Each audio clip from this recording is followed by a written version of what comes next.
तक की चर्चा हम लोगों ने कर ली थी और नागरिकता के बाद हम लोग आज फंडामेंटल राइट मूल अधिकार की चर्चा की शुरुआत करने जा रहे हैं। आज का जो टॉपिक है हम लोगों का, आज की जो यूनिट है हम लोगों की, वो है फंडामेंटल राइट मूल अधिकार।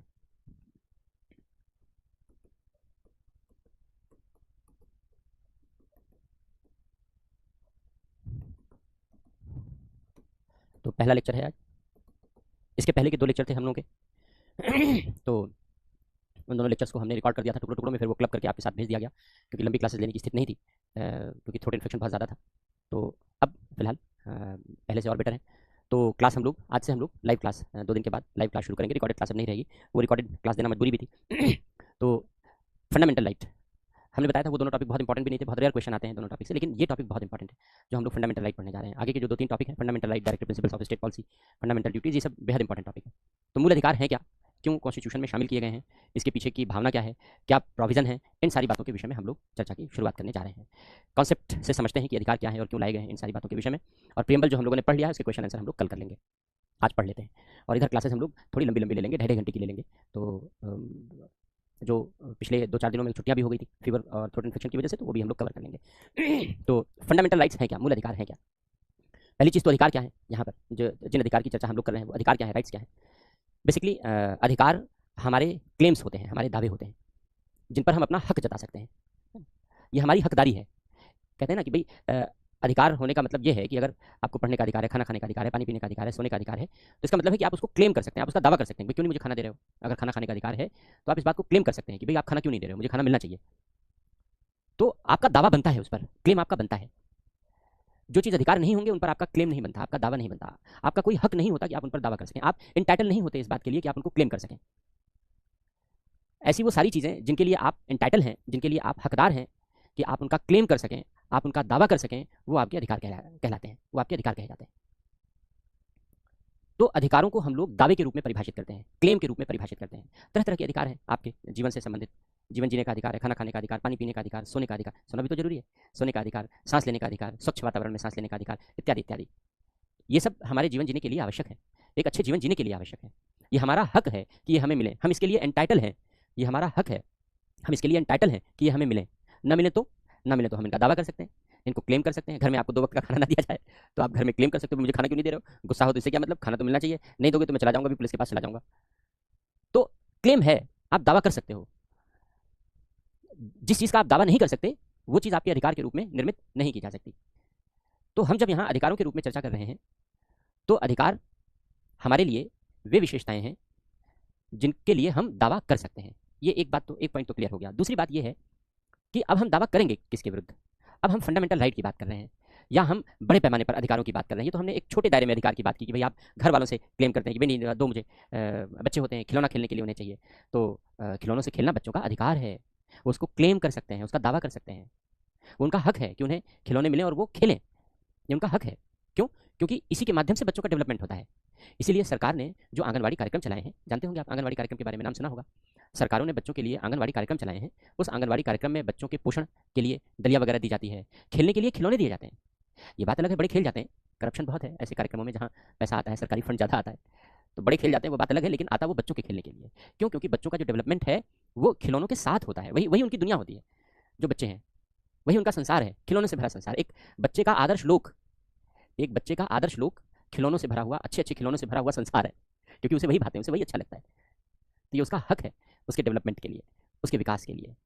वो दावा कर सकता है, उसका जिद करता है घर पे, नहीं दो मुझे, नहीं दोगे तो मैं खाना नहीं खाऊंगा, नहीं दोगे तो मैं पानी नहीं पीऊंगा।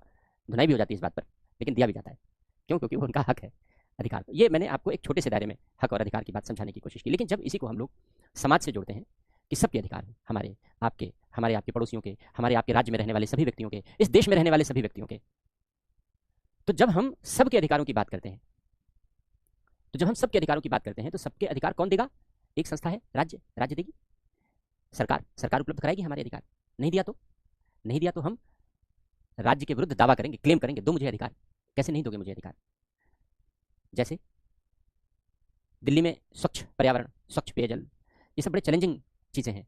साफ हवा नहीं है, अभी से ही प्रदूषित हवा शुरू हो चुकी है, प्रदूषण युक्त हवा शुरू हो चुकी है, अभी से ही पोल्यूशन लेवल हाई हो गया दिल्ली में, अब रिस्क जोन में चल रहा है, हम लोग भी रिस्क जोन में चल रहे हैं, तो पोल्यूशन लेवल हाई हो गया। तो स्वच्छ हवा में हम सांस लें, ये हमारा हक है, ये हमारा अधिकार है। इसलिए हम सरकारों से डिमांड करते हैं कि भाई हमें स्वच्छ हवा में सांस लेने का अधिकार दो। इसीलिए पर्यावरण संरक्षण का अधिकार, प्रदूषण पर नियंत्रण का अधिकार हमारा मूल अधिकार घोषित किया गया है। न्यायालय ने इसको हमारे मूल अधिकार के रूप में घोषणा कर दिया। अब क्या है मूल अधिकार, अभी हम लोग आगे चर्चा करते हैं। हम फाउंडेशन बना रहे हैं आपके लिए, न्यू तैयार कर रहे हैं आगे मूल अधिकार को समझने के लिए।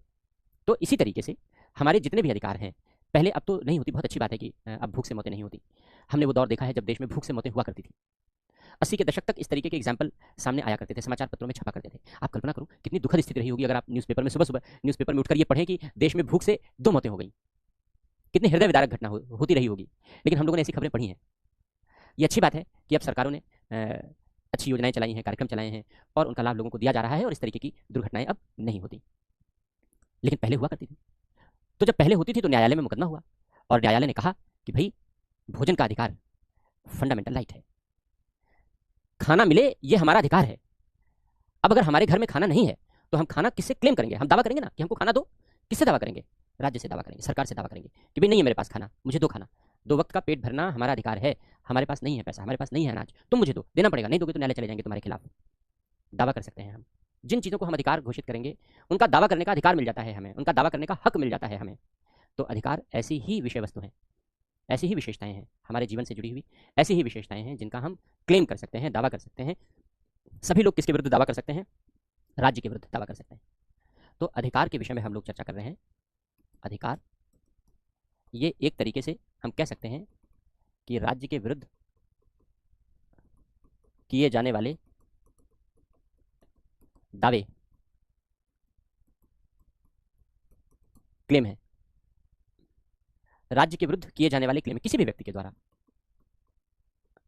व्यक्ति को दिए गए हैं तो व्यक्ति के द्वारा, संस्था को दिए गए हैं तो संस्था के द्वारा, जिसको अधिकार दिए जाएं, व्यक्ति को भी दिए जा सकते हैं, संस्था को भी दिए जा सकते हैं। तो अगर ऐसी अगर हम इनका क्लेम कर सकते हैं, अगर हम इनका दावा कर सकते हैं, दावा करने का मतलब है कि हमें हक है इस बात का, हम इंटाइटल हैं इस बात के कि हम इसकी डिमांड करें और न मिले तो हम इसके लिए मुकदमेबाजी करें, न्यायालय में मुकदमा लड़ें, तब हम इसे अधिकार कहते हैं, राइट कहते हैं।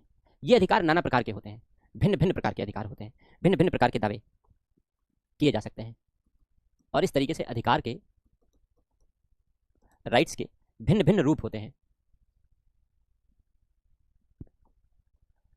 सबसे पहला रूप है मानवाधिकार,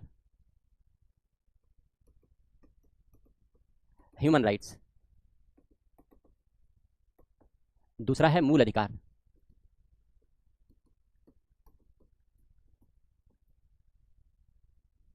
फंडामेंटल राइट्स, जो चैप्टर है हमारा। तीसरा है संवैधानिक अधिकार,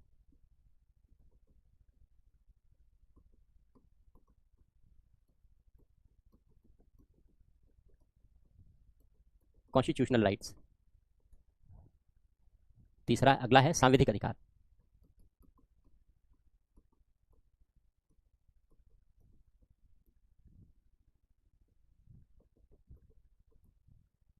स्टैट्यूटरी राइट्स। और जो लास्ट है वो है विधिक या कानूनी अधिकार, लीगल राइट्स। इतने अधिकार हैं।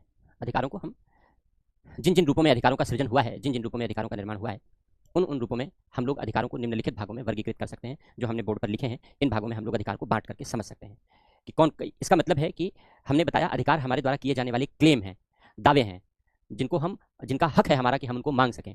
तो हम कैसे और किस प्रकार मांग सकते हैं, हमारी हकदारी कैसी होती है, हमारा इंटाइटलमेंट कैसा होता है, इसी नेचर के आधार पर अधिकारों के भिन्न भिन्न रूप पहचाने गए हैं। जैसे सबसे पहला हमने लिखा मानव अधिकार, ह्यूमन राइट्स। नाम से स्पष्ट है कि ये मानव अधिकार हैं। मानव का मतलब है हम आप मनुष्य हैं तो हमारे आपके अधिकार हैं ये। तो बाकी सब क्या है? बाकी जानवरों के अधिकार थोड़ी हैं, ये सब भी तो हमारे अधिकार हैं। निश्चित रूप से ये सब हमारे अधिकार हैं, लेकिन मानव अधिकार की संकल्पना अलग से बनाई गई, बहुत बाद में डेवलप हुई है मानव अधिकार की संकल्पना। इन अधिकारों की संकल्पना पहले डेवलप हो गई, जो हमने सबसे पहले लिखा है उसकी संकल्पना सबसे बाद में डेवलप हुई। और इसलिए डेवलप हुई क्योंकि बहुत सारे अधिकार मिलने के बावजूद भी मनुष्यों का जीवन बड़ा कष्टमय रहा। जैसे मूल अधिकार संविधान लागू होने के बाद से हमें मिल गए, 1950 से मिल गए, लेकिन क्या पुलिस के द्वारा किए जाने वाले फर्जी एनकाउंटर रुके? क्या पुलिस हिरासत में होने वाली मौतें, क्या पुलिस के द्वारा किए जाने वाले टॉर्चर, क्या पुलिस के द्वारा हमारे लिए की जाने वाली उपेक्षा? आप पुलिस में गए मुकदमा दर्ज कराने कि भाई हमारे साथ ये अपराध हुआ है, बोले अच्छा तुम्हें कैसे पता तुम्हारे साथ ये अपराध हुआ है? आपको गोल गोल खूब घुमाया, आप गोल गोल घूम के वापस चले आए। क्यों? क्योंकि जुगाड़ नहीं था आपका। पुलिस एफआईआर तभी लिखती है जब आपका जुगाड़ होगा, वरना तो लिखेगी नहीं आसानी से। सब नहीं होते पुलिस वाले ऐसे, लेकिन ऐसे पुलिस वाले कम भी नहीं है। क्यों? क्योंकि उनके ऊपर ऊपर से प्रेशर होता है कि रिकॉर्ड नहीं होना चाहिए क्राइम, वरना जितना क्राइम रिकॉर्ड होगा थाने में क्राइम रेट उतना बढ़ जाएगा। तो जब मंथली मीटिंग होगी तो डीजीपी आईजी को डांटेगा कि पूरे प्रदेश में क्राइम बढ़ रहा है, आईजी डीआईजी को डांटेगा तुम्हारे इलाके में क्राइम बढ़ रहा है, डीआईजी एसपी को डांटेगा तुम्हारे जिले में क्राइम बढ़ रहा है, एसपी डिप्टी एसपी को डांटेगा तुम्हारे सर्किल में क्राइम बढ़ रहा है, डिप्टी एसपी थाना अध्यक्ष को डांटेगा खबरदार तुम्हारे थाने में क्राइम बढ़ रहा है, थाना अध्यक्ष चौकी वाले को डांटेगा तुम्हारे चौकी में क्राइम बढ़ रहा है। नतीजा ये है कि जो नीचे वाला है वो कहता है मैं क्राइम दर्ज ही नहीं करूंगा, बढ़ेगा कैसे? तो ऊपर वालों का वरदहस्त मिला होता है, प्रदेश के डीजीपी तक का संरक्षण उन्हें मिला होता है कि तुम मुकदमा दर्ज मत करो। प्रदेश के डीजीपी तक का संरक्षण होता है, निचले सब इंस्पेक्टर तक को, थाना अध्यक्ष तक को, कि मुकदमा दर्ज मत करो। ये तो बड़ा घटिया पुलिसिंग सिस्टम है तो है, अंग्रेजों ने बनाया था, चला आ रहा है, आज तक चला आ रहा है। कानून भी अंग्रेजी काल का है, 1861 का कानून है पुलिस कानून, आज तक बदला नहीं गया। आज़ादी के बाद सबसे पहला काम था पुलिस कानून बदलना, 1861 का कानून है। क्यों? क्योंकि वो पुलिस कानून अंग्रेजों के लिए था, पुलिस अंग्रेजों के लिए काम करे इसलिए था। अब पुलिस हमारे लिए काम करे इसलिए नया कानून बनना चाहिए। लेकिन बनाए कौन? पहले पुलिस अंग्रेजों के लिए काम करती थी, अब नेता है, अब पुलिस नेताओं के लिए काम करती है। नया पुलिस कानून होगा तो पुलिस हमारे लिए काम करेगी, तो बनाया ही नहीं आज तक। आज़ादी के 75 साल बीत गए, हर दल की सरकार आके चली गई, बनाया नहीं किसी ने कि पुलिस हमारे लिए काम करे। पहले पुलिस अंग्रेजों के लिए काम करती थी, अब उस पुलिस कानून के तहत पुलिस नेताओं के लिए काम करती है। अभी पश्चिम बंगाल का एग्जाम्पल जीता जागता एग्जाम्पल है, उस महिला डॉक्टर के साथ जो विभत्स घटना घटी, क्या उस विभत्स घटना के बाद पुलिस ने संवेदनशीलता दिखाई? नहीं दिखाई। रेप जैसे गंभीर अपराध में संवेदनशीलता नहीं दिखाई, बेहद असंवेदनशील और घटिया रोल प्ले किया पुलिसिंग सिस्टम ने। मैं आपको एग्जाम्पल देता हूं जो आपकी एनसीईआरटी में दर्ज है। जब आप एनसीईआरटी पढ़ते हो, फंडामेंटल राइट शुरू करते हो पढ़ना, तो उसमें एक लालूंग का केस दर्ज है। यहीं से फंडामेंटल राइट की शुरुआत हुई है, आपके एनसीईआरटी का एग्जाम्पल है ये। मेरे पास तो लालूंग जैसे हजारों एग्जाम्पल है, लेकिन मैं लालूंग का एग्जाम्पल इसलिए दे रहा हूँ क्योंकि एग्जाम्पल बेहद चौंकाने वाला है और आपको लगेगा क्या वास्तव में सच में ऐसा होता है, तो आप विश्वास कर सकें इसलिए वो एग्जाम्पल दे रहा हूँ जो आपकी एनसीईआरटी की किताब में दर्ज है। अन्यथा मेरे पास ऐसे अविश्वसनीय उदाहरण हजारों की संख्या में। तो आपकी एनसीईआरटी की किताब में आसाम का एक युवक है लालूंग, उसका एग्जाम्पल दिया गया है। लालूंग को, युवक था लालूंग, उसको पुलिस पकड़ ले गई, आसाम का युवक था, गांव के लोग थे, पढ़े लिखे लोग नहीं थे। आप पढ़ेंगे एनसीईआरटी पढ़ेंगे तो उसमें लालूंग का एग्जाम्पल मिलेगा। तो जब गांव में पुलिस आई और लालूंग को, छोटा मारपीट का केस था, छोटा सा झगड़े का केस था, मारपीट का केस था, यानी अगर सजा होती तो 2-4 महीने की सजा होती, नहीं तो जुर्माना लगा के छोड़ दिया जाता, जैसा जज मामले की गंभीरता को देखता। लालूंग को आसाम की पुलिस उठा ले गई। गांव वालों ने सोचा कि भाई पहले पुलिस आती थी और जिसको उठा ले जाती थी वो वापस नहीं आता था। अंग्रेजी काल में ऐसा ही होता था, पुलिस आई गांव में, जिसको ले गई वो वापस नहीं आया, डेड बॉडी आई वापस नहीं तो वो भी नहीं आई। तो गांव के अनपढ़ लोग, अजागरूक लोग, 60 के दशक की बात बता रहे हैं, लालूंग को पुलिस उठा ले गई तो उन्हें लगा कि अब लालूंग वापस नहीं आएगा। उन्हें क्या पता कि आज़ादी मिले हुए 20 साल गुजर चुके हैं, आज़ादी मिल गई है इस देश को, और आज़ादी के बाद पुलिस का ये रोल नहीं है। आज़ादी के बाद पुलिस का काम हमारे अधिकारों की रक्षा करना है। लेकिन बेचारों को क्या पता पुलिस ने रक्षा की हो तो पता चले। लालूंग 4 दशक से ज़्यादा छोटे से अपराध में विचाराधीन कैदी के रूप में आसाम की जेल में बंद रहा। 4 दशक तक उसे कोई सजा नहीं हुई। सजा होती तो 2-3 महीने की सजा होती और वो जेल से बाहर हो जाता। 4 दशक तक सजा नहीं हुई, विचाराधीन कैदी के रूप में जेल में बंद रहा। 70 साल से अधिक उम्र हो जाने के बाद जब हमारे देश के मानवाधिकार आयोग के अधीन कुछ मानवाधिकार कार्यकर्ताओं ने आसाम की जेल का दौरा किया, तो आसाम की जेल की दौरा करने के बाद उन्होंने लालूंग से पूछा कि कब से बंद हो? बोले पता नहीं, 2-4 साल से बंद हो तो याद भी हो, 4 दशक से ज़्यादा गुजर गए। बोले किस लिए बंद हो? बोले पता नहीं। कब से बंद हो? पता नहीं। किस लिए बंद हो? पता नहीं। क्या अपराध है? पता नहीं। क्या सजा मिली? पता नहीं। मानवाधिकार कार्यकर्ताओं के लिए चौंकाने वाली बात, उन्होंने पूरा कच्चा चिट्ठा निकाला तो पता चला कि कोई अपराधी नहीं है। न्यायालय ने तो अपराधी घोषित ही नहीं किया आज तक, सजा तो दी ही नहीं। बेचारा विचाराधीन कैदी के रूप में 4 दशक से जेल में बंद है। जो 20-22 साल का युवक था, 25-26 के आसपास की उम्र रही होगी, जो युवक था अब वो 70 साल से ऊपर का बूढ़ा हो चुका है। मानवाधिकार कार्यकर्ताओं की पहल पर, उनकी रिपोर्ट पर लालूंग को जेल से बाहर निकाला गया। लालूंग जब गांव पहुंचा तो गांव में पहचानने वाला कोई नहीं बचा था, क्योंकि सबने तो ये मान लिया था कि लालूंग की डेथ हो चुकी है, लालूंग तो मर चुका है। 4 दशक पहले लालूंग की डेथ हो चुकी है, क्योंकि पुलिस वाले ले जाते थे तो वापस नहीं आता था कोई। ये एग्जाम्पल आपके एनसीईआरटी की किताब में दर्ज है। मेरे पास ऐसे हजारों लालूंग हैं, एग्जाम्पल है जिनको मैं जानता हूं। जबकि संविधान लागू होने के बाद मूलाधिकार भी हैं, संविधान भी है, सब कुछ तो है ना, न्यायपालिका भी है, संविधान भी है, सब कुछ है, लेकिन लालूंग को बिना किसी कारण के 4 दशक से ज़्यादा समय, 4 दशक से अधिक समय जेल में गुजारना पड़ा। तो उसका काहे का अधिकार, काहे का मूल अधिकार, काहे का संवैधानिक अधिकार, काहे का कानूनी अधिकार, सब बेकार, सब व्यर्थ की कहानियां हैं। लेकिन अगर कोई अधिकार नहीं था, उसको कोई अधिकार नहीं मिल पाया, 70 साल की उम्र तक उसे कोई अधिकार नहीं मिला, अंत में मानव अधिकार के नाम पर वो जेल से छूटकर बाहर आया। हद की भाई हद हो गई। ये तो इंसानियत के खिलाफ है, ये तो मानवता के विरुद्ध है, ये तो इंसानियत के खिलाफ है कि न्यायालय ने सजा ही नहीं दी और 4 दशक से ज्यादा से जेल में बंद है। ये तो मानवता के खिलाफ है, ये मानव अधिकारों का उल्लंघन है, ये मानव अधिकारों का उल्लंघन है। तो मानव अधिकार के उल्लंघन के कारण उसे जेल से बाहर कर दिया गया। यह है मानव अधिकारों का महत्व। सारे कानूनी अधिकार होते हुए भी वो जेल में अकारण सड़ता रहा, लेकिन मानव अधिकार के नाते, मानव अधिकार के कारण कि मनुष्य है, वो मनुष्य होने के नाते उसे गरिमामयी जीवन जीने का अधिकार है। मान लो सजा भी मिली होती, कैदी के रूप में जीवन जी रहा होता, तो कैदी के रूप में भी उसे खाना खाने का अधिकार, सोने का अधिकार, पानी पीने का अधिकार, ये सब अधिकार तो मनुष्य के रूप में उसके पास है ही, भले ही वो कैदी है। क्यों? क्योंकि वो मनुष्य है, इंसान है।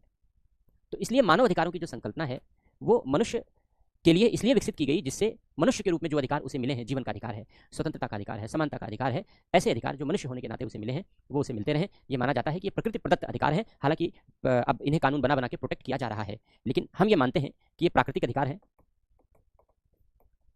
प्रकृति प्रदत्त है। हम ये मानकर चलते हैं कि नेचर ने दिए हैं हमें। क्यों दिए हैं? मनुष्य होने के कारण दिए हैं, मनुष्य होने के कारण दिए हैं। हम मनुष्य हैं, इसलिए मनुष्य होने के कारण हमें प्रकृति ने अधिकार दिए हैं। कौन से अधिकार दिए हैं? जीवन जीने का अधिकार दिया है हमें, स्वतंत्र रहने का अधिकार दिया है हमें, समान रूप से सभी के साथ व्यवहार का अधिकार दिया है, जीवन, स्वतंत्रता, समानता से जुड़े अधिकार।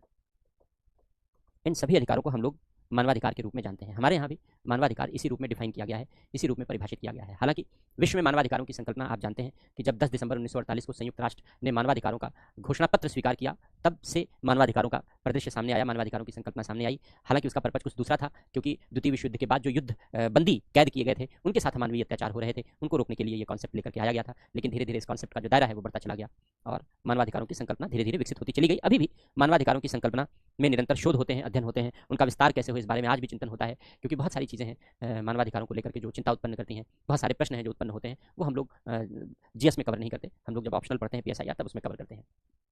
मूल अधिकार, मूल अधिकार वे अधिकार हैं जो भाग 3 संविधान के, भारतीय संविधान के भाग 3 में वर्णित अधिकार, उनको मूल अधिकार कहते हैं। भारतीय संविधान के भाग 3 में वर्णित अधिकार, इनको मूल अधिकार कहते हैं। क्यों कहते हैं उसका एक्सप्लेनेशन अभी हम बाद में लेंगे, अभी आगे चर्चा करते हैं। संवैधानिक अधिकार, संवैधानिक अधिकार वे अधिकार हैं जो भाग 3 के अतिरिक्त संविधान में वर्णित हैं। जैसे संपत्ति का अधिकार पढ़ा हम लोगों ने,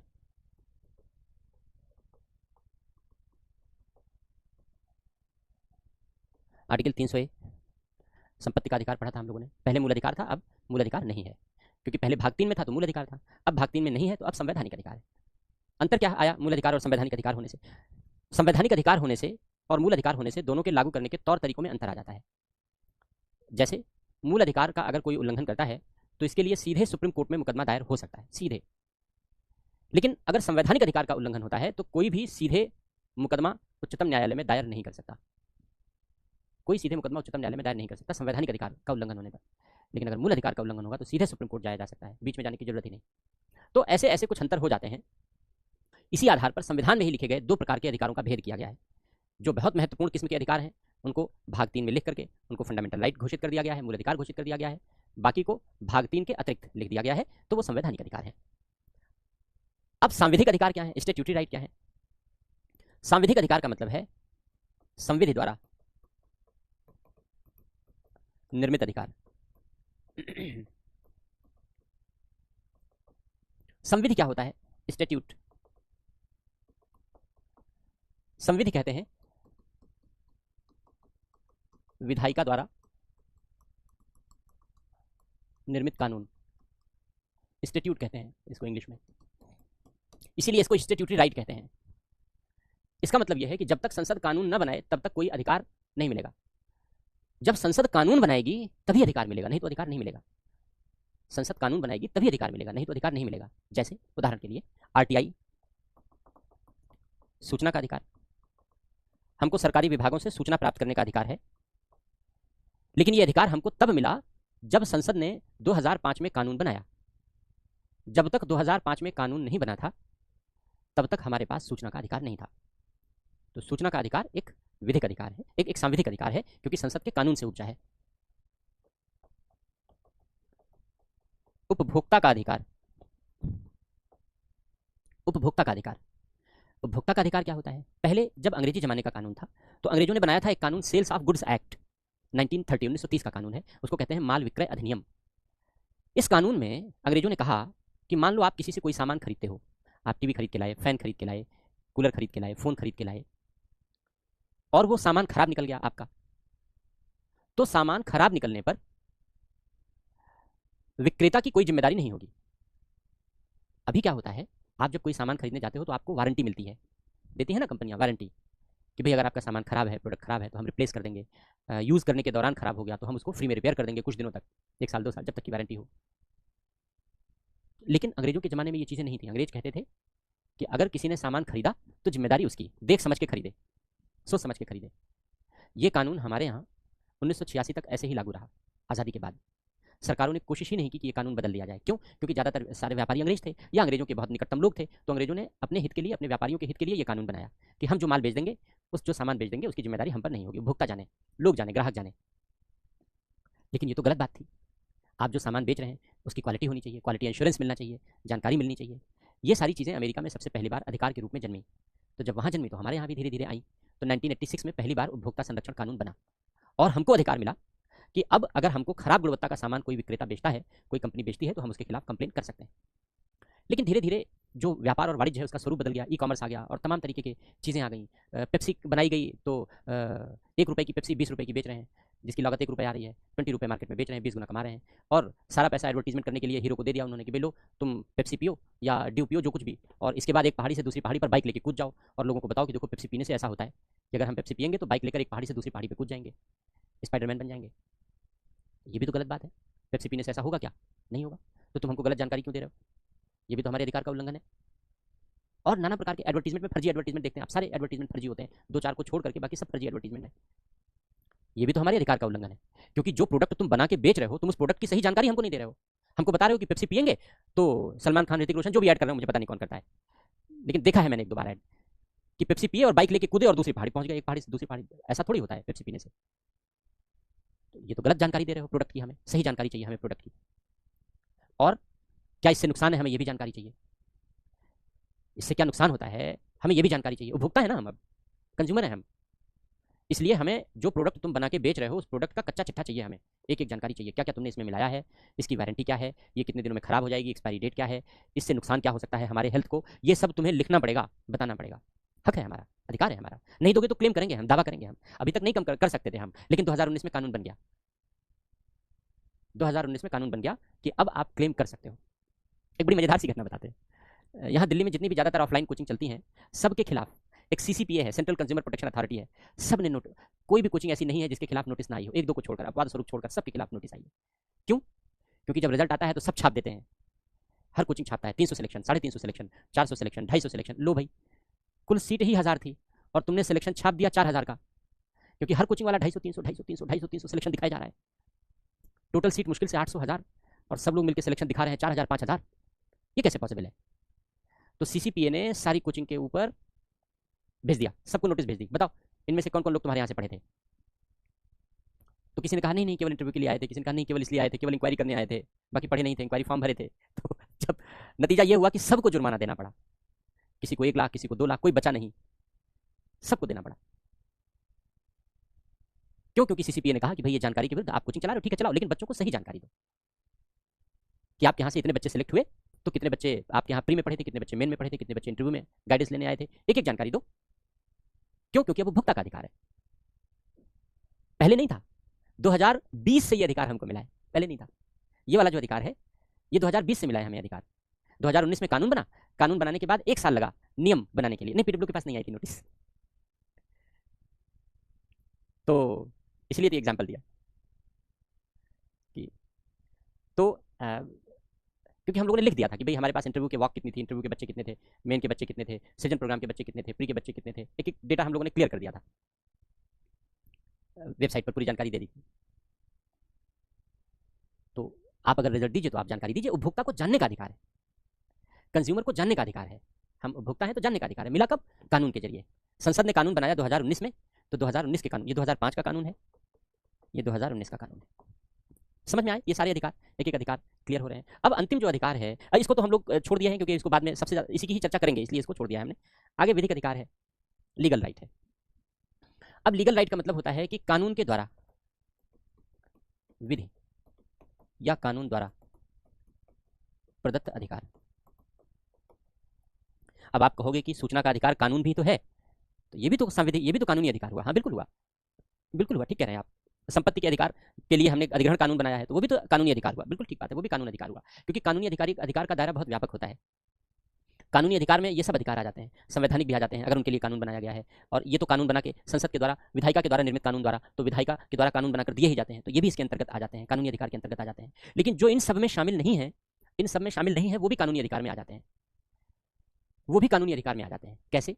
जैसे जो अभी हमारे यहाँ यूनिफॉर्म सिविल कोड नहीं है, तो सभी धर्मों के लिए एक जैसे नियम नहीं है, तो अलग अलग धर्मों के लिए अलग अलग नियम है। जैसे हिंदू धर्म के लिए नियम है कि भाई विवाह के लिए 7 फेरे लेना है, तभी विवाह पूरा माना जाता है, यही है, सप्तपदी है। तो विवाह में 7 फेरे लेना ये आपका कानूनी अधिकार है। हाँ, इसके पास आया था नोटिस जिसका नाम आपने लिखा है, नोटिस भी आया था, जुर्माना भी देना पड़ा था जिसका नाम आपने लिखा है, मैं नाम नहीं पढ़ूंगा, आपने लिखा है, ठीक लिखा है। तो 7 फेरे लेना कानूनी अधिकार है, कोई आपको 7 फेरे लेने से रोक नहीं सकता अगर आप हिंदू धर्म के हैं। विवाह में विघ्न माना जाएगा, आप पुलिस के पास कंप्लेन कर सकते हैं, देखो ये मुझे 7 फेरे लेने से रोक रहा है। इस्लाम धर्म में विवाह के लिए कबूलनामा जरूरी है, कोई अगर इसमें विघ्न पैदा करे तो आप इसे रोक सकते हो, पुलिस में कंप्लेन कर सकते हो कि मुझे मेरे काम में विघ्न पैदा कर रहा है। तो कानूनी अधिकार में जो अधिकार इन सब में नहीं है, लेकिन अगर वे कानून के रूप में मान्यता प्राप्त हैं, जैसे विवाह के लिए सप्तपदी हिंदू धर्म में कानून के रूप में मान्यता प्राप्त है, इस्लाम धर्म में कबूलनामा मान्यता प्राप्त है, इसी तरीके से दत्तक ग्रहण है, बच्चा गोद लेना है, संपत्ति का उत्तराधिकार है, तमाम बातें, ये सब चीजें धर्म से शासित हो रही हैं हमारे यहाँ। तो ये सारे अधिकार, इन सब में तो कोई अधिकार नहीं है, तो कौन से अधिकार माने जाएंगे? विधिक अधिकार माने जाएंगे, वो कानूनी अधिकार में आ जाएंगे। तो ये अधिकारों की कैटेगरी है। अब इनमें जो हमारा पर्पस है यहाँ पढ़ने का वो है फंडामेंटल राइट, तो हम लोग फंडामेंटल राइट के बारे में चर्चा करेंगे। मूल अधिकार,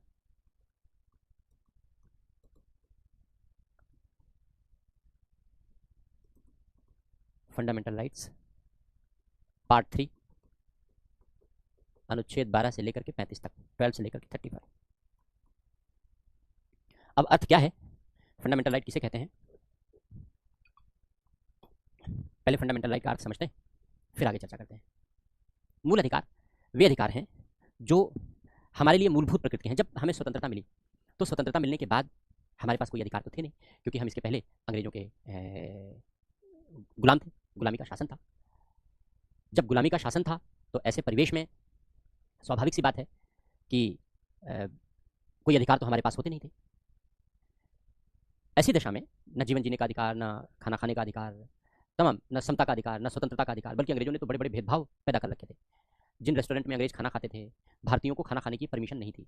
जिन सड़कों पर अंग्रेज अधिकारी रहते थे, उन सड़कों पर भारतीयों को चलने की अनुमति नहीं थी। वो इलाका सिविल लाइन्स घोषित कर दिया जाता था। आज भी आपके इलाके में सिविल लाइन्स का एक मोहल्ला होगा, कॉलोनी होगी, एरिया होगा, तो उस इलाके को सिविल लाइन्स घोषित कर देते थे, सिविलियन अधिकारियों के रहने का इलाका घोषित कर देते थे, और वहाँ पर आम नागरिकों का प्रवेश वर्जित था, आम आदमी नहीं आ जा सकते थे।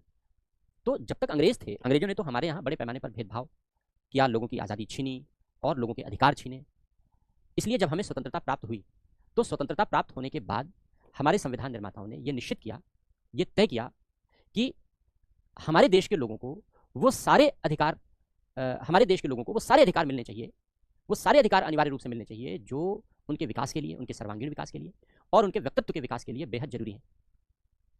ऐसे अधिकार जो हमारे सर्वांगीण विकास के लिए, हमारे सर्वांगीण विकास का मतलब क्या है? हमारा भौतिक उत्थान भी हो, हमारे जीवन का उत्थान भी हो, हमारा आर्थिक उत्थान भी हो, हम आर्थिक उन्नति भी करें, हमारा मानसिक उत्थान भी हो, हम बौद्धिक रूप से प्रगति करें, बौद्धिक रूप से उन्नत हो, हम हमारे व्यक्तित्व का उत्थान भी हो, हमारे व्यक्तित्व में अच्छे गुणों का समावेश हो, हमारा नैतिक उत्थान हो, चारित्रिक उत्थान हो, हमारा आध्यात्मिक उत्थान हो, हम अध्यात्म की ओर आगे बढ़ें। यही हमारे विकास के तमाम पहलू हैं, हमारे जीवन के विकास के यही पहलू हैं कि हमारा भौतिक जीवन है, आर्थिक जीवन है, बौद्धिक शक्ति है, हमारी नैतिक शक्ति है, आध्यात्मिक शक्ति है, ये सब विकसित हो, तभी तो हम कहेंगे कि हमारा विकास हो रहा है। तो हमारे संविधान निर्माताओं ने संविधान सभा में बैठ करके ऐसे मूलभूत प्रकृति के, मूलभूत का मतलब क्या है? जो हमारी जड़ों से जुड़े हुए, मूल मतलब जड़, इसे मूल अधिकार कहा गया है, फंडामेंटल राइट। मौलिक नहीं कहते, किताबों में कहेंगे मौलिक अधिकार लिखा मिलता है, गलत लिखा मिलता है अनुवाद, मौलिक गलत अनुवाद है, मूल है, मूल मतलब जड़। ऐसे अधिकार जो हमारी जड़ों से जुड़े हैं, भाई जड़ मजबूत होती है तभी तो पौधा मजबूत होता है, जड़ कमजोर तो पौधा खत्म हो जाता है।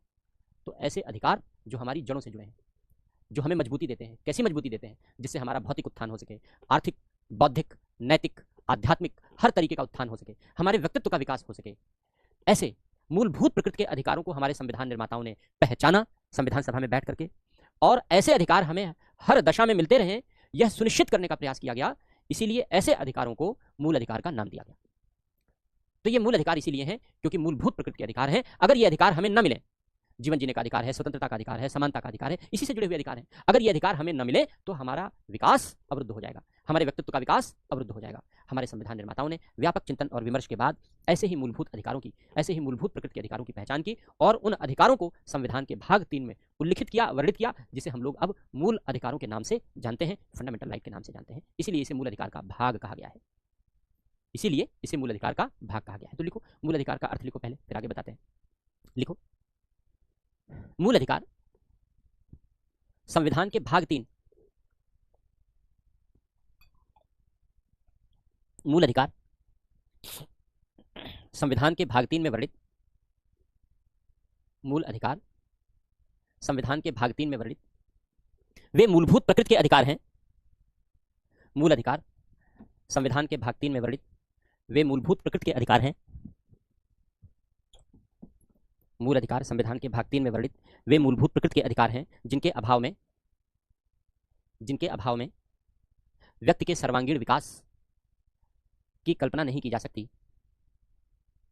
व्यक्ति के सर्वांगीण विकास की कल्पना नहीं की जा सकती। अर्थात ये ऐसे अधिकार हैं, जो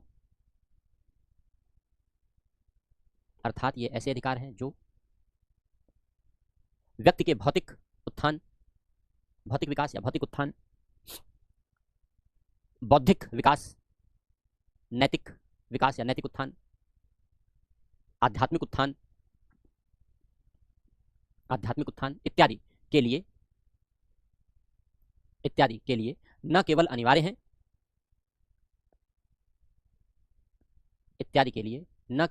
हैं, बल्कि अपरिहार्य हैं। न केवल अनिवार्य हैं, अनिवार्य का मतलब जरूरी है, न केवल अनिवार्य हैं बल्कि अपरिहार्य हैं। अपरिहार्य का मतलब है जिसे नष्ट न किया जा सके, नष्ट न किए जा सकने योग्य। न केवल अनिवार्य हैं बल्कि अपरिहार्य हैं, इंडिस्पेंसेबल हैं। न केवल अनिवार्य हैं बल्कि अपरिहार्य हैं। तो अनिवार्य हो गया यानी एसेंशियल, और अपरिहार्य मतलब इंडिस्पेंसेबल। अनिवार्य मतलब जरूरी है और अपरिहार्य मतलब नष्ट न किए जा सकने वाली प्रकृति के हैं, जिन्हें समाप्त न किया जा सकता हो, ऐसी प्रकृति के हैं, अपरिहार्य हैं। अब कैसे ये अधिकार संविधान में समाहित किए गए, इसकी चर्चा करते हैं और इसको कंपेयर करते हैं अमेरिका से, फिर आपको लिखाते हैं। तो पहले समझो इसको, फिर लिखाते हैं। जब हमारे यहाँ संविधान बनने लगा भारत में, तो हमें यह तय करना था कि भाई हमारे देश के लोगों को भी अधिकार मिले। लेकिन अब संविधान में कौन कौन से अधिकार दिए जा सकते हैं, किस तरीके से दिए जा सकते हैं, ये सब हमें अध्ययन करना था, क्योंकि हमें तो जानकारी थी नहीं कि कैसे संविधान में अधिकार लिखे जा सकते हैं, कैसे वर्णित किए जा सकते हैं। तो हमारे संविधान निर्माताओं ने दूसरे देशों के संविधानों का अध्ययन किया और दूसरे देशों के संविधानों का अध्ययन करके देखा कि अधिकारों की रचना कैसे होती है। सबसे पुराना जो अधिकारों का इतिहास है वो ब्रिटेन का है। ब्रिटेन में उन्हें मैग्ना कार्टा या चार्टर इन नामों से जाना जाता रहा है ना। जैसे 1215 का मैग्ना कार्टा पढ़ते हैं आप लोग हिस्ट्री वगैरह में, राजा ने, किंग जॉन ने जारी किया। तो मैग्ना कार्टा इंग्लिश शब्द है जिसका हिंदी होता है अधिकारों का दस्तावेज, अधिकार पत्र या अधिकारों के दस्तावेज को मैग्ना कार्टा कहते हैं। चार्टर भी कहते हैं, तो चार्टर, मैग्ना कार्टा ऐसे शब्दों का प्रयोग अधिकारों के दस्तावेज के लिए किया जाता है। मैग्ना कार्टा नॉर्मली मनुष्यों के लिए, व्यक्तियों के लिए, और चार्टर किसी संस्था, किसी कंपनी, इनके लिए ज़्यादातर प्रयोग किया जाता है अधिकारों के दस्तावेज के रूप में। तो ब्रिटेन में मैग्ना कार्टा, चार्टर ऐसे ही दस्तावेजों के माध्यम से अधिकार जारी किए जाते रहे, क्योंकि वहाँ कोई लिखित संविधान तो आज भी नहीं है। ब्रिटेन में हम लोग जानते हैं अलिखित है सब कुछ। तो समय समय पर आवश्यकता के अनुसार परंपराओं से ऐसे अधिकार लोगों को दिए जाते रहे। कुछ अधिकार बहुत बाद में दिए गए, हमसे भी बाद में दिए गए, अंग्रेजों के यहाँ। जब अमेरिका में संविधान बना तो अमेरिका ने संविधान तो बना लिया, लेकिन संविधान बनाने के दौरान, संविधान बनाने का पहला सवाल क्या होता है? संविधान बनने के दौरान पहला सवाल होता है कि सरकार कैसे बनाई जाएगी, सरकार कैसे बनेगी। तो अमेरिकी संविधान निर्माताओं के सामने सबसे बड़ा सवाल था, सबसे बड़ा प्रश्न था कि भाई सरकार कैसे बने। तो उन्होंने संविधान बनाया, संविधान बना के बता दिया भाई कि सरकार कैसे बने। 7 अनुच्छेद में पूरा संविधान लिख डाला, सरकार कैसे बनेगी, बस, बाकी कुछ लिखा ही नहीं। जब नहीं लिखा बाकी सारी चीजें, तो बाद में समझ में आया उनको कि अरे संविधान में तो एक बात और होनी चाहिए, लोगों के अधिकार भी होने चाहिए। यह भी तो पता होना चाहिए कि लोगों के अधिकार क्या हैं। क्यों? क्योंकि अगर लोगों के अधिकार नहीं बताए जाएंगे तो हमने सरकार के बारे में जो वर्णन किया है, सरकार को जो अधिकार दिए हैं, सरकार उन अधिकारों का निरंकुश उपयोग करेगी। तो लोगों के अधिकार भी होने चाहिए, जिससे सरकार अपने अधिकारों का निरंकुश प्रयोग न करे, वो लोगों के अधिकारों की रक्षा करे। अमेरिकी संविधान निर्माताओं को यह बात बाद में समझ में आई, संविधान बनने के बाद। नतीजा यह हुआ कि उन्होंने अपने संविधान में संशोधन किया और संविधान में संशोधन करके बिल ऑफ राइट्स का अध्याय जोड़ा और बिल ऑफ राइट्स के माध्यम से कुछ अधिकार लोगों को उपलब्ध कराए। अमेरिका का संविधान इस प्रकार विश्व का पहला लिखित संविधान बना जिसने लोगों के अधिकारों की बात की। विश्व का पहला लिखित संविधान बना जिसने संविधान के अंतर्गत लोगों को अधिकार दिए, लेकिन शुरुआत में नहीं दिए, मूल संविधान में नहीं दिए, संविधान संशोधन के बाद दिए, क्योंकि संविधान बन जाने के बाद उन्हें इस गलती का एहसास हुआ कि भाई संविधान में अधिकार भी लोगों के होने चाहिए, अधिकारों का वर्णन भी होना चाहिए। तो बिल ऑफ राइट्स जैसा कॉन्सेप्ट आया और बिल ऑफ राइट्स के माध्यम से लोगों के अधिकार लिखे गए। लेकिन अब कई सारे प्रश्न थे, कौन कौन से अधिकार दिए जाएं, पहला सवाल। तो शुरुआत में ही सारे अधिकार पहचाने नहीं गए, इसलिए कई संविधान संशोधन किए गए समय समय पर, और उन अनेक संविधान संशोधनों के माध्यम से नए नए अधिकार समय समय पर जोड़े जाते रहे, क्योंकि पहला पहला प्रयास था, पहली पहली कोशिश थी। तो इस बात की जानकारी नहीं थी, इस बात का ज्ञान नहीं था कि अधिकारों का पूरा फॉर्मेट कैसा होता है और कौन कौन से अधिकार लिखे जाने चाहिए। इसीलिए अधिकार लिखने में गलतियां भी हुई। कैसी गलतियां हुई? अमेरिका के संविधान में जो अधिकार अमेरिका के लोगों को दिए गए वो अधिकार एब्सोल्यूट नेचर के दे दिए गए, हिंदी में कहते हैं आत्यंतिक। एब्सोल्यूट नेचर के अधिकार दे दिए गए। एब्सोल्यूट नेचर के अधिकार दे दिए गए इसका मतलब यह है कि जैसे अमेरिका में लोगों को बोलने की आजादी दी गई, तो कुछ भी बोलने की आजादी दी गई, मुंह खोलो बस बोलो, कुछ भी बोलो, कोई रोक टोक नहीं है। तो गालियां भी देने का अधिकार मिल गया, लोगों के सम्मान को क्षति पहुंचाने का अधिकार मिल गया, लोगों के खिलाफ झूठ फैलाने का अधिकार मिल गया। भाई जब कोई रोक टोक ही नहीं है तो बस मुंह खोलो और बोलो, कुछ भी बोलो। तो अमेरिका में जो अधिकार दिए गए, शुरुआत का हमने बताया पहला पहला प्रयास था ये संविधान बनाने का और अधिकारों का दस्तावेज लिखने का। तो उन्हें अनुभव नहीं था कि कैसा होता है संविधान और संविधान में अधिकारों का स्वरूप। तो उन्होंने जब अधिकार दिए तो असीमित अधिकार दे डाले, और जब असीमित अधिकार लोगों को मिल गए तो लोगों ने दुरुपयोग करना शुरू कर दिया। स्वाभाविक सी बात है, मानव प्रवृत्ति है, इंसानी प्रवृत्ति है, तो लोगों ने अधिकारों का दुरुपयोग करना शुरू कर दिया। अब अधिकारों का दुरुपयोग शुरू हो गया तो रोक कैसे लगे?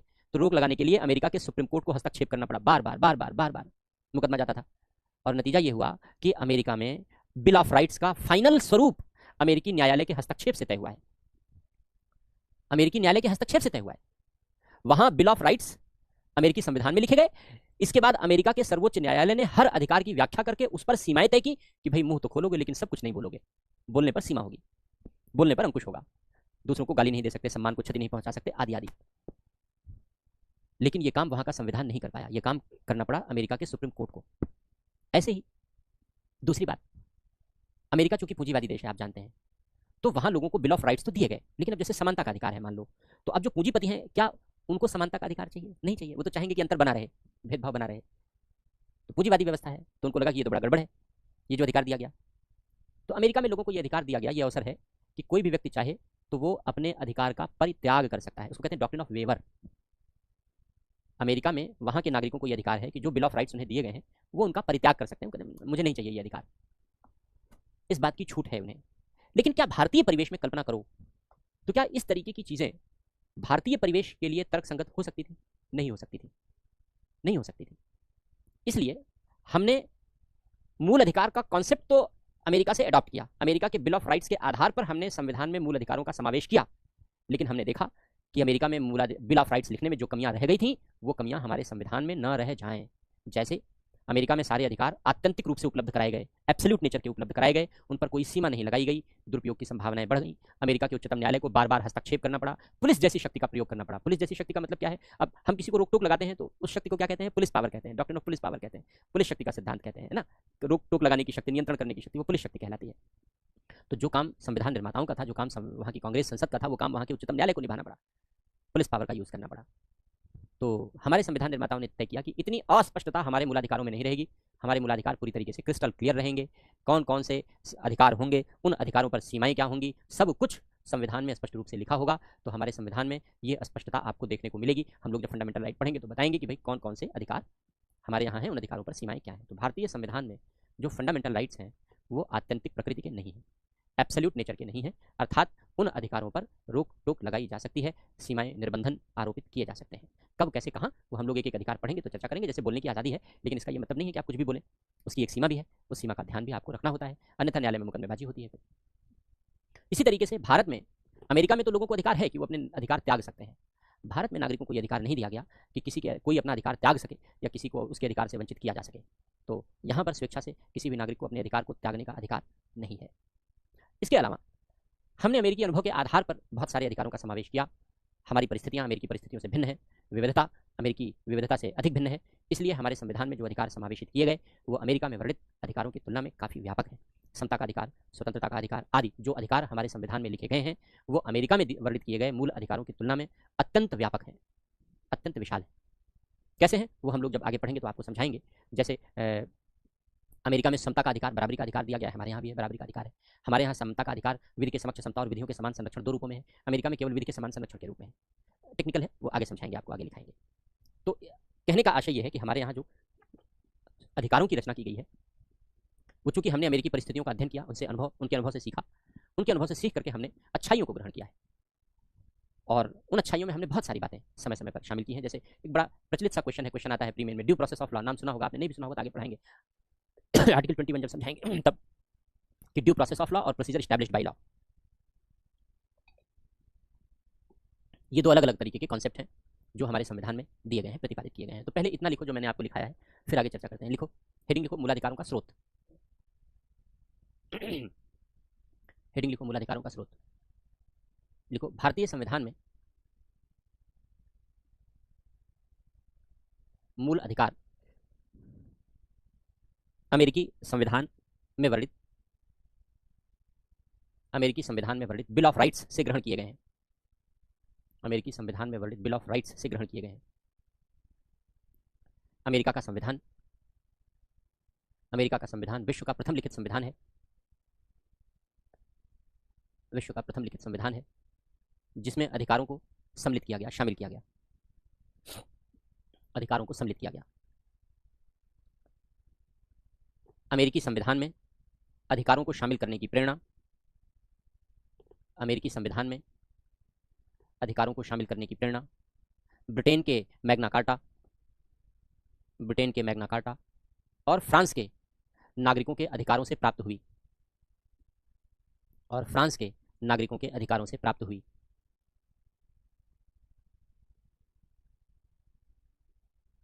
यद्यपि अमेरिका के मूल संविधान में इनका वर्णन नहीं किया गया। कंपैरिजन आता है तो इसलिए डिटेल में लिखा दे रहे हैं।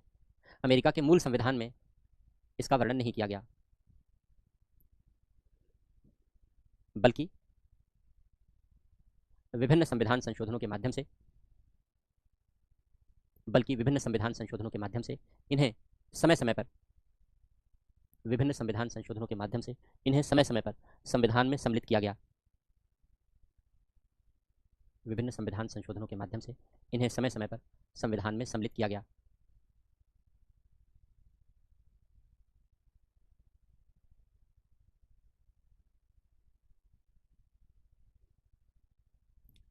पैरा चेंज करके लिखो, भारत में अपनाए गए मूलाधिकार या ग्रहण किए गए मूलाधिकार और अमेरिकी संविधान में वर्णित बिल ऑफ राइट्स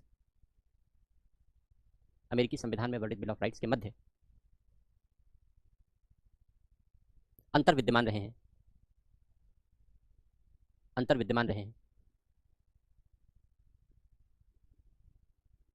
डैश करके लिखो, पहला, अमेरिकी संविधान में अधिकारों को आत्यंतिक रूप से, एब्सोल्यूट नेचर में आत्यंतिक रूप से उपलब्ध कराया गया है। अमेरिकी संविधान में अधिकारों को आत्यंतिक रूप से उपलब्ध कराया गया है, अर्थात इसका अर्थ है कि वे किसी निर्बंधनों के अधीन नहीं हैं। इसका अर्थ है कि वे किसी निर्बंधन के अधीन नहीं हैं, किंतु इसने अधिकारों के दुरुपयोग में वृद्धि की, किंतु इसने अधिकारों के दुरुपयोग में वृद्धि की या बढ़ावा दिया। अतः अमेरिका के सर्वोच्च न्यायालय को समय समय पर हस्तक्षेप कर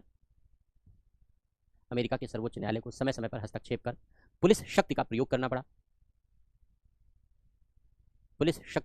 पड़ा और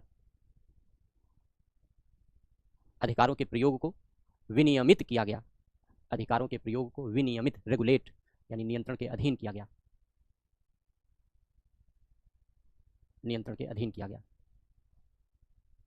जबकि जबकि भारतीय संविधान इन जटिलताओं से बचा है, जबकि भारतीय संविधान इन जटिलताओं से बचा है और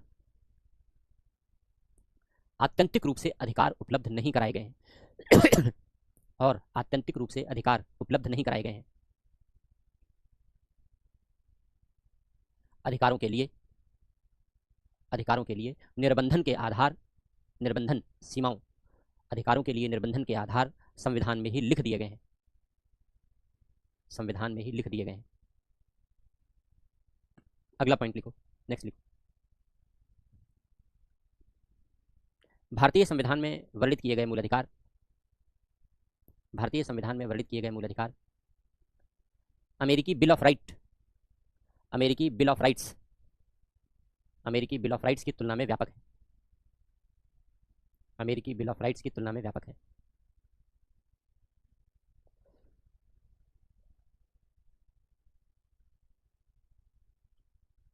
अगला पॉइंट लिखें। अमेरिका में नागरिकों को अपने अधिकारों के त्याग करने का अधिकार है, अपने अधिकारों को त्याग करने का अधिकार है, उसको कहते हैं डॉक्ट्रिन ऑफ वेबर। अधिकारों को त्याग करने का अधिकार है, वेबर का राइट है, अपने अधिकारों को त्याग करने, वेबर, वेव ऑफ करने, वेबर का अधिकार है। किंतु भारत में नागरिक, किंतु भारत में नागरिक अपने मूल अधिकार का त्याग नहीं कर सकते,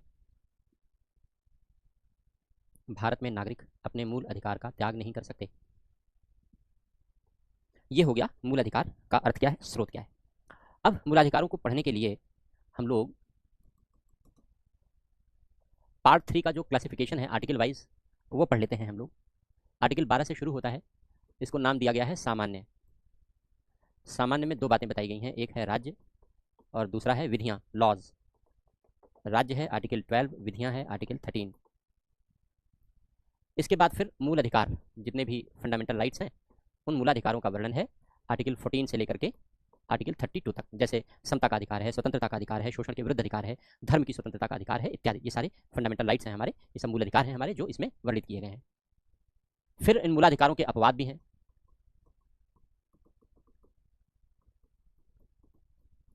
ये अपवाद बताए गए हैं आर्टिकल 31 क्लॉज ए में, 31 क्लॉज बी में, 31 क्लॉज सी में, 33 में, 34 में। इतने एक्सेप्शन हैं मूलाधिकारों के, यानी कब कब मूलाधिकार छीने जा सकते हैं।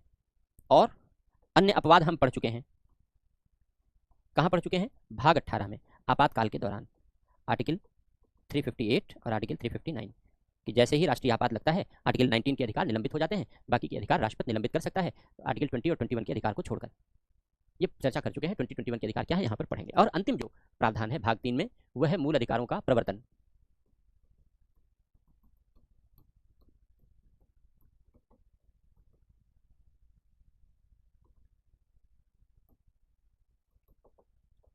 ये है आर्टिकल 35। ये पूरा भाग 3 का क्लासिफिकेशन है। इतनी चीज़ें हमें अलग अलग चीज़ों में पढ़नी, यानी क्या क्या पढ़ना है। पहले तो कुछ सामान्य सा डिस्कशन है पढ़ेंगे जो राज्य और विधियों के बारे में बताता है, फिर फंडामेंटल राइट्स के बारे में पढ़ेंगे, फिर फंडामेंटल राइट्स के एक्सेप्शंस के बारे में पढ़ेंगे, और फिर ये तो अभी पढ़ ले रहे हैं मूलाधिकारों का प्रवर्तन। छोटी सी बात है इसमें, यह कहता है कि अगर मूलाधिकारों को लागू करने के लिए कानून बनाने की जरूरत है तो कानून कौन बनाएगा? कौन बनाएगा? आर्टिकल 35 कहता है केवल संसद, राज्यों के विधानमंडल को यह अधिकार नहीं होगा। क्यों नहीं होगा? राज्यों के विधानमंडल को अधिकार क्यों नहीं होगा?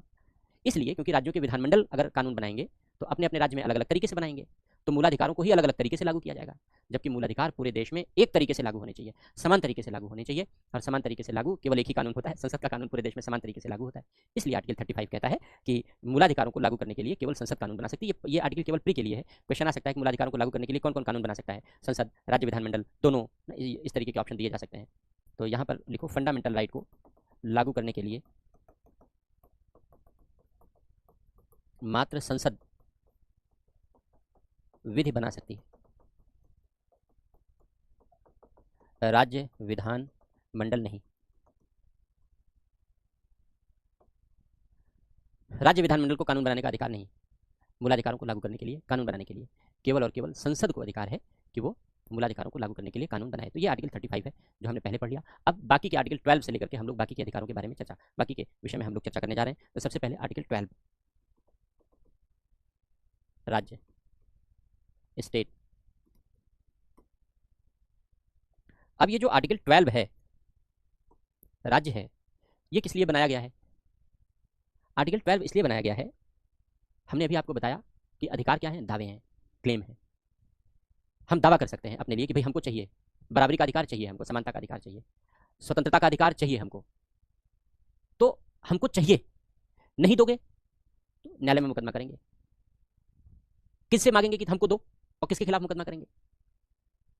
तो अब ये प्रश्न बड़ा टेक्निकल सा है कि किससे कहें कि अधिकार दो और किसके खिलाफ मुकदमा करें। भाई इतना बड़ा देश है, इतनी एजेंसीज काम करती हैं, इतनी संस्थाएं काम करती हैं, तो संविधान ने यह तय कर दिया कि सारे के सारे मूल अधिकार राज्य के विरुद्ध उपलब्ध होंगे और राज्य से ही हम दावा कर सकेंगे कि हमको मूलाधिकार उपलब्ध कराए। और अगर हमारे मूलाधिकार उपलब्ध नहीं हुए तो हम न्यायालय में राज्य के खिलाफ ही मुकदमा कर पाएंगे, राज्य के खिलाफ मुकदमा करेंगे, राज्य को ही उपलब्ध कराना होगा। तो मुकदमेबाजी किसके खिलाफ होगी? अगर मूलाधिकार हमारे छीने जाते हैं, मूलाधिकार कम किए जाते हैं, मूलाधिकार का उल्लंघन किया जाता है, तो मुकदमेबाजी किसके खिलाफ होगी, यह बताने के लिए ही राज्य का कॉन्सेप्ट लाया गया है, स्टेट का कॉन्सेप्ट लाया गया है। इसको हम लोग लिखने की भाषा में कहते हैं कि समस्त मूल अधिकार, फंडामेंटल राइट, हम शॉर्ट में लिख दिया मैंने, एफआर मतलब फंडामेंटल राइट, मूल अधिकार राज्य के विरुद्ध उपलब्ध है। समस्त फंडामेंटल राइट राज्य के विरुद्ध उपलब्ध है। लिखने की भाषा ये है, लिखने की भाषा ये, समझने की भाषा ये है कि अगर हमारे मूलाधिकार, समता का अधिकार, स्वतंत्रता का अधिकार, बोलने की आज़ादी, घूमने फिरने की आज़ादी कोई छीनता है, धर्म की आज़ादी कोई छीनता है, तो हम किसके खिलाफ मुकदमा करेंगे? तो आर्टिकल 12 कहता है राज्य के खिलाफ मुकदमा करोगे। राज्य में शामिल कौन होंगे? राज्य में शामिल हैं डैश भारत सरकार। तो केवल भारत सरकार के खिलाफ या संसद के खिलाफ मुकदमा हो सकता है, उच्चतम न्यायालय शामिल नहीं है। राज्य की सरकार यानी कार्यपालिका, संकुचित अर्थों वाली सरकार, और राज्य विधानमंडल के खिलाफ मुकदमा हो सकता है, यानी उच्च न्यायालय, यहां भी छूट गया, उच्च न्यायालय, अधीनस्थ न्यायालय, उसके खिलाफ मुकदमा नहीं होगा। तीसरा, सभी स्थानीय प्राधिकारी के खिलाफ मुकदमा हो सकता है। स्थानीय प्राधिकारी का मतलब क्या है? लोकल अथॉरिटी क्या है? लोकल अथॉरिटीज़ का मतलब है जैसे पंचायत हैं, म्यूनिसिपैलिटीज़ हैं, जिला बोर्ड हैं, कंटोनमेंट बोर्ड हैं इत्यादि, ये सब जो लोकल लेवल पर काम करती हैं अलग अलग क्षेत्रों में, तो उनके खिलाफ मुकदमा जाएगा, उनके ऊपर मुकदमा जाएगा। और अंतिम जो पॉइंट लिखा गया वो है अन्य प्राधिकारी। अन्य प्राधिकारी का मतलब ये हो गया, अदर अथॉरिटीज़ का मतलब ये हो गया कि भाई मान लो अगर किसी के खिलाफ मूलाधिकार का उल्लंघन का मुकदमा दायर करना जरूरी है और वो इन 3 कैटेगरी में नहीं आता, भारत सरकार, राज्य सरकार और स्थानीय प्राधिकारी यानी स्थानीय सरकार जिसको हम लोगों ने पढ़ा है, इन तीनों कैटेगरी में नहीं आता, मुकदमा दायर करना जरूरी है, तो क्या उसके खिलाफ मुकदमा हो पाएगा? जैसे राज्य का विद्युत बोर्ड है, इलेक्ट्रिसिटी बोर्ड है, राज्य का परिवहन निगम है, सीबीएसई है, central board of secondary education है, यूजीसी है, यूनिवर्सिटी ग्रांट कमीशन है, तो क्या इन सब के खिलाफ फंडामेंटल राइट के उल्लंघन का मुकदमा नहीं हो सकता? तो इन सारी बातों का स्पष्टीकरण देने के लिए ये चौथा भाग है, उसमें लिख दिया गया कि अदर अथॉरिटी, अन्य प्राधिकारी। अब ये अन्य प्राधिकारी कौन होंगे? ये न्यायालय घोषित करेगा, इसकी व्याख्या न्यायालय करेगा, न्यायालय करता है। तो थोड़ा सा जो मूलाधिकारों का भाग है वो टेक्निकल इस वजह से है, इसलिए संविधान वकीलों का स्वर्ग है, क्योंकि जब हम मूलाधिकारों के उल्लंघन का मुकदमा दायर करते हैं तो सबसे पहले हाईकोर्ट या सुप्रीम कोर्ट 2 ही जगह जाता है मूलाधिकारों के उल्लंघन का मुकदमा, लोअर कोर्ट में नहीं जाता। तो जब हाईकोर्ट या सुप्रीम कोर्ट में मूलाधिकारों के उल्लंघन का मुकदमा जाएगा तो सबसे पहले हाईकोर्ट या सुप्रीम कोर्ट ये देखता है कि जो मुकदमा आया है वो इनके अगेंस्ट आया है कि नहीं आया है। अगर इनके अगेंस्ट आया है तब तो ठीक है, तब तो सुनेगा, नहीं आया है नहीं सुनेगा, नहीं सुनेगा मुकदमा। आप कहेंगे मेरे अधिकार का हनन हुआ है, हुआ होगा, संविधान कहता है नहीं सुनेगा तो नहीं सुनेगा, तो वो मुकदमा नहीं सुनेगा।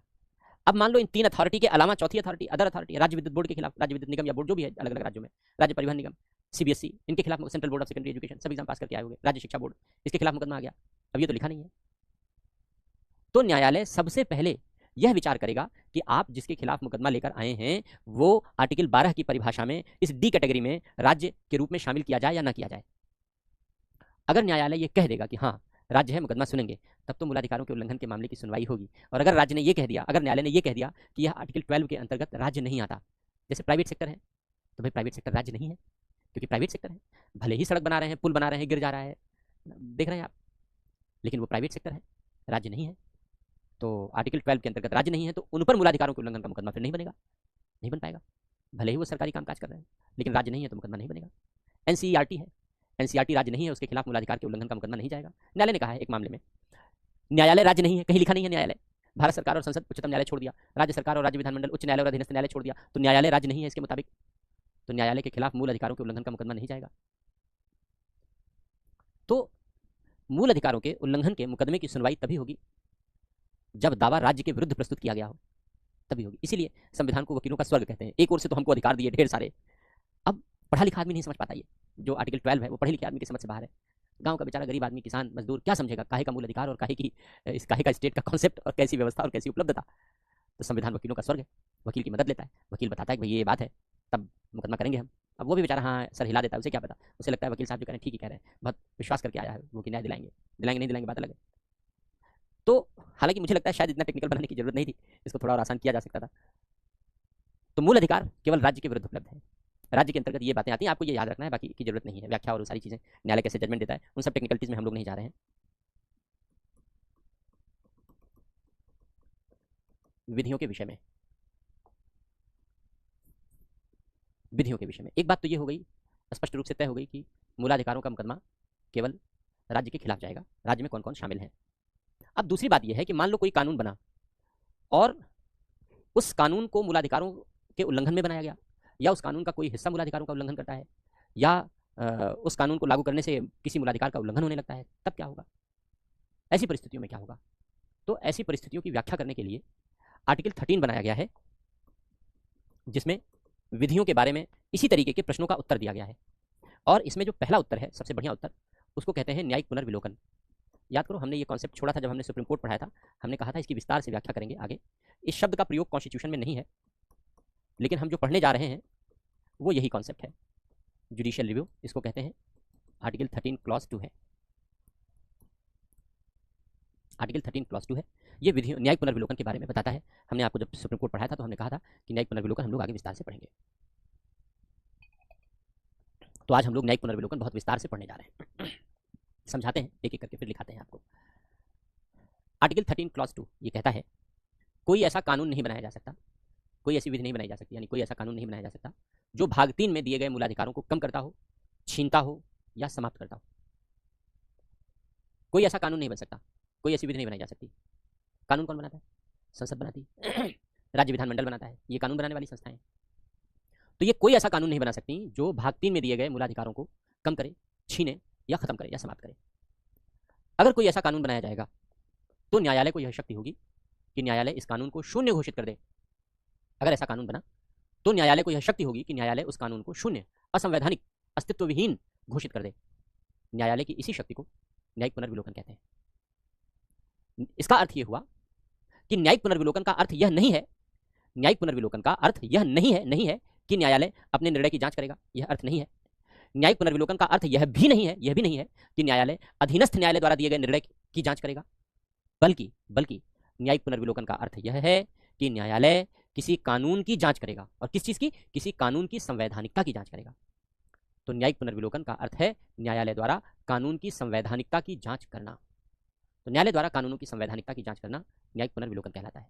कैसी संवैधानिकता की जांच करना? आर्टिकल 13 क्लॉज 2 कहता है कि ऐसा कोई कानून नहीं बनाया जा सकता जो भाग 3 में दिए गए मूलाधिकारों को छीने या कम करे या समाप्त करे। यदि ऐसा कानून बनेगा तो न्यायालय उसे शून्य घोषित कर देगा। कौन सा न्यायालय? केवल दो, एक हाई कोर्ट, दूसरा सुप्रीम कोर्ट। केवल दो न्यायालय को यह पावर है, हाई कोर्ट और सुप्रीम कोर्ट, दो न्यायालय उसे शून्य घोषित कर सकते हैं। लिखा नहीं है दो न्यायालय का नाम, लेकिन प्रैक्टिस में जो है वो आपको बता रहे हैं। और न्यायिक पुनर्विलोकन शब्द का प्रयोग भी नहीं किया गया है आर्टिकल 13(2) में, लेकिन आर्टिकल 13(2) में जो ये भाषा लिखी गई है, जो मैंने आपको भी बताई कि संसद कोई ऐसा कानून नहीं बना सकती जो भाग 3 में दिए गए अधिकारों को छीने, कम करे या समाप्त करे। यदि ऐसा कानून बनाया जाता है तो न्यायालय को यह शक्ति होगी कि वह उसे शून्य घोषित कर दे। न्यायालय की यह शक्ति को ही हम न्यायिक पुनर्विलोकन कहते हैं। तो इस शब्द का प्रयोग भी कॉन्स्टिट्यूशन में नहीं, कोई बात नहीं। लेकिन अब यहां पर एक सवाल और उत्पन्न होता है कि हमने पढ़ा आर्टिकल 13 क्लॉज 2 ये कहता है कि कोई ऐसा कानून नहीं बनाया जा सकता जो मूलाधिकारों को छीने, कम करे या समाप्त करे। इसका क्या मतलब है? क्या हम आदेश पारित करके मूलाधिकार छीन सकते हैं? क्योंकि आदेश तो कानून नहीं है। क्या हम कोई नियम बना करके मूलाधिकार छीन सकते हैं? क्योंकि नियम तो कानून नहीं है, कानून अलग होते हैं, नियम अलग होते हैं, आदेश अलग होते हैं, निर्देश अलग होते हैं।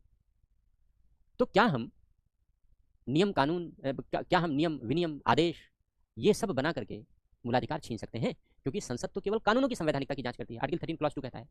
तो आर्टिकल 13 क्लॉज 3 ये कहता है नहीं, ऐसा नहीं कर सकते। क्यों नहीं कर सकते? क्यों? क्योंकि आर्टिकल 13 क्लॉज 3 ये कहता है, आर्टिकल 13 क्लॉज 3 ये कहता है कि जब भी न्यायिक पुनर्विलोकन का प्रश्न विचाराधीन होगा, यानी आर्टिकल 13(2) के अंतर्गत न्यायालय अपनी शक्ति का प्रयोग करेगा, तो इस शक्ति के प्रयोग में जो विधि शब्द की व्याख्या है वो बहुत व्यापक होगी। इसमें केवल और केवल संसद और राज्य विधानमंडल के बनाए गए कानून ही शामिल नहीं होंगे, बल्कि और चीजें भी शामिल होंगी। क्या शामिल होंगी? कोई भी अध्यादेश शामिल होगा, कोई भी आदेश शामिल होगा, कोई भी उपविधि शामिल हो सकती है, कोई भी नियम शामिल हो सकता है, कोई भी विनियम शामिल हो सकता है, कोई भी अधिसूचना शामिल हो सकती है, कोई भी रूढ़ि या प्रथा शामिल हो सकती है। ये सब शामिल हो सकता है। अगर प्रश्न न्यायिक पुनर्विलोकन का है, अगर प्रश्न किसी कानून की संवैधानिकता की जांच करने का है, तो कानून में केवल संसद और राज्य विधानमंडल के द्वारा बनाया गया कानून शामिल नहीं होगा, बल्कि कोई भी अध्यादेश, ऑर्डिनेंस भी कानून माना जाएगा। इसी पर्पज से अध्यादेश जानते हैं, हम लोग पढ़े हैं। कोई भी आदेश, डीएम आदेश पारित कर दे, शिक्षा अधिकारी, स्वास्थ्य अधिकारी, कोई भी आदेश पारित किया जाए, उस आदेश को भी कानून मान के जांच की जाएगी। कब? तब जब न्यायिक पुनर्विलोकन का प्रश्न है, यानी कानून की संवैधानिकता की जांच करने का प्रश्न है, और इन सब में कानून जैसा बल हो। अभी उसकी बात करते हैं। उपविधि, बाई लॉज।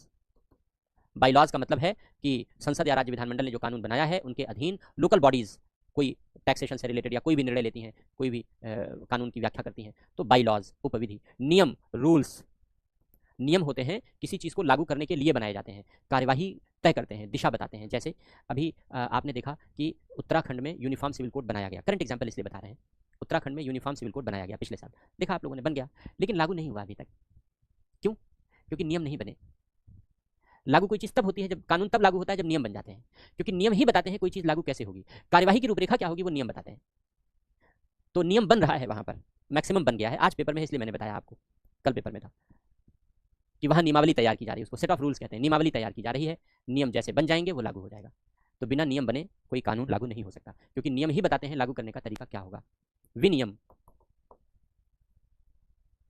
रेगुलेशन। रेगुलेशन का मतलब होता है कठोरता से लागू करना, कठोरता के लिए नियम, कठोर नियंत्रण के लिए नियम बनाना और लागू करना। तो हम लोग रेगुलेटरी बॉडीज बनाते हैं, जैसे ट्राई, इरडा, सेबी, ये सब रेगुलेटरी बॉडीज हैं। इनके पास विनियामक शक्ति है, क्योंकि ये विनियम बनाती हैं, कानूनी महत्व जैसे नियम बनाती हैं। कानूनी महत्व क्या है? उल्लंघन नहीं हो सकता कानून का, कानून का उल्लंघन दंडनीय होता है। तो कानूनी महत्व वाले नियंत्रणकालीन नियम बनाते हैं, उनको लागू करते हैं। अधिसूचना, नोटिफिकेशन। सरकार जब आपको कोई सूचना देती है तो वो अधिसूचना कहलाती है। जैसे यूपीएससी वैकेंसी निकालता है, यूपीएससी वैकेंसी निकालता है, तो उस वैकेंसी को आप क्या कहते हो? यूपीएससी ने नोटिफिकेशन जारी किया है, तो नोटिफिकेशन। रूढ़ि, कस्टम, बहुत सारी चीज़ें जो पहले से परंपरा के रूप में चली आ रही हैं और कानूनी रूप में मान्य हैं। प्रथाएं, यूजेज, बहुत सारी ऐसी चीज़ें जो प्रचलन में चली आ रही हैं, लेकिन उन्हें कानूनी मान्यता तो नहीं मिली है, लेकिन प्रचलन में है, वो प्रचलन में है, प्रयोग किया जाता है। तो इन सब को विधि कहेंगे, यदि इनमें विधि का बल, फोर्स ऑफ लॉ है। तो article 13 clause 3A sub clause A, clause 3 sub clause A ये कहता है कि न्यायिक पुनर्विलोकन के अधीन जब कानूनों की संवैधानिकता की जांच करने का अधिकार न्यायालय को दिया गया है, तो कानूनों की संवैधानिकता की जांच करने का मतलब केवल ये नहीं है कि संसद और राज्य विधानमंडल द्वारा बनाए गए कानूनों की संवैधानिकता की ही जांच की जाएगी, बल्कि इसका मतलब ये भी है कि इसके अंतर्गत ये सब भी जांचे जा सकते हैं जो नॉर्मली कानून नहीं होते। आदेश को कहाँ कानून कहते हैं? आदेश, नियम, विनियम, ये सब कानून नहीं है, लेकिन इन सब को भी कानून मानकर जांच की जा सकती है। इन सब को भी कानून मानकर जांच की जा सकती है अगर मूलाधिकारों के उल्लंघन का प्रश्न विचारणीय है। अगर मूलाधिकारों के उल्लंघन का प्रश्न विचारणीय है तो इन सब को कानून मानकर जांच की जा सकती है, यदि इनमें विधि का बल है, फोर्स ऑफ लॉ है। विधि के बल का मतलब होता है कि भाई कानून का बल यही है कि बाध्यकारी होती है कानून की चीजें, कानून के प्रावधान बाध्यकारी होते हैं, उन्हें लागू करना सबके लिए बाध्यकारी है, उन्हें पालन करना सबके लिए बाध्यकारी है। तो ये न्यायिक पुनर्विलोकन का अर्थ है। अभी न्यायिक पुनर्विलोकन की अवधारणा खत्म नहीं हुई, अभी और आगे व्याख्या करेंगे। पहले इतना लिखो, फिर आगे समझाते हैं। लिखो, यह अवधारणा अनुच्छेद 13(2) में वर्णित की गई है। यह अवधारणा आर्टिकल 13 क्लॉज 2 में वर्णित की गई है। यद्यपि इस शब्द का प्रयोग संविधान में नहीं किया गया है। इस शब्द का प्रयोग संविधान में नहीं किया गया है। लिखो, अनुच्छेद 13(2) के अनुसार, अनुच्छेद 13(2) 13 क्लॉज 2 के अनुसार कोई ऐसी विधि नहीं बनाई जा सकती, कोई ऐसी विधि नहीं बनाई जा सकती जो भाग 3 में दिए गए अधिकारों कोई ऐसी विधि नहीं बनाई जा सकती जो भाग 3 में दिए गए अधिकारों को कम करती हो या छीनती हो या समाप्त करती हो। भाग 3 में दिए गए अधिकारों को कम करती हो या छीनती हो या समाप्त करती हो।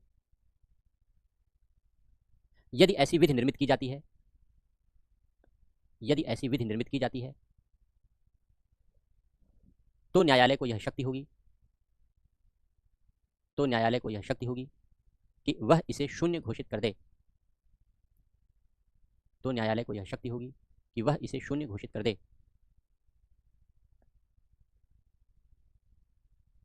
न्यायालय की यह शक्ति न्यायिक पुनर्विलोकन कहलाती है।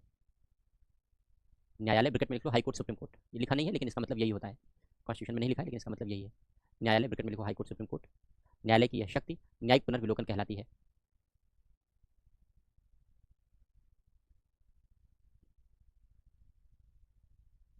पैरा चेंज करके लिखो, इस अवधारणा को विस्तार देने के लिए, इस अवधारणा को विस्तार देने के लिए article 13 clause A sub clause A में,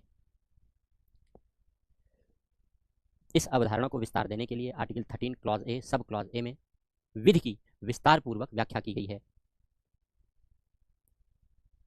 विधि की विस्तार पूर्वक व्याख्या की गई है। इसके अनुसार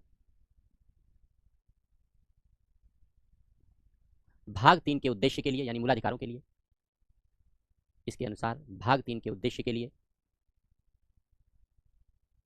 विधि शब्द के अंतर्गत, भाग 3 के उद्देश्य के लिए विधि शब्द के अंतर्गत समस्त अध्यादेश, आदेश, समस्त अध्यादेश, आदेश, उपविधि, नियम, विनियम, अधिसूचना, रूढ़ि और प्रथा शामिल होंगे, रूढ़ि और प्रथा शामिल होंगे जो विधि जैसा बल रखती हैं,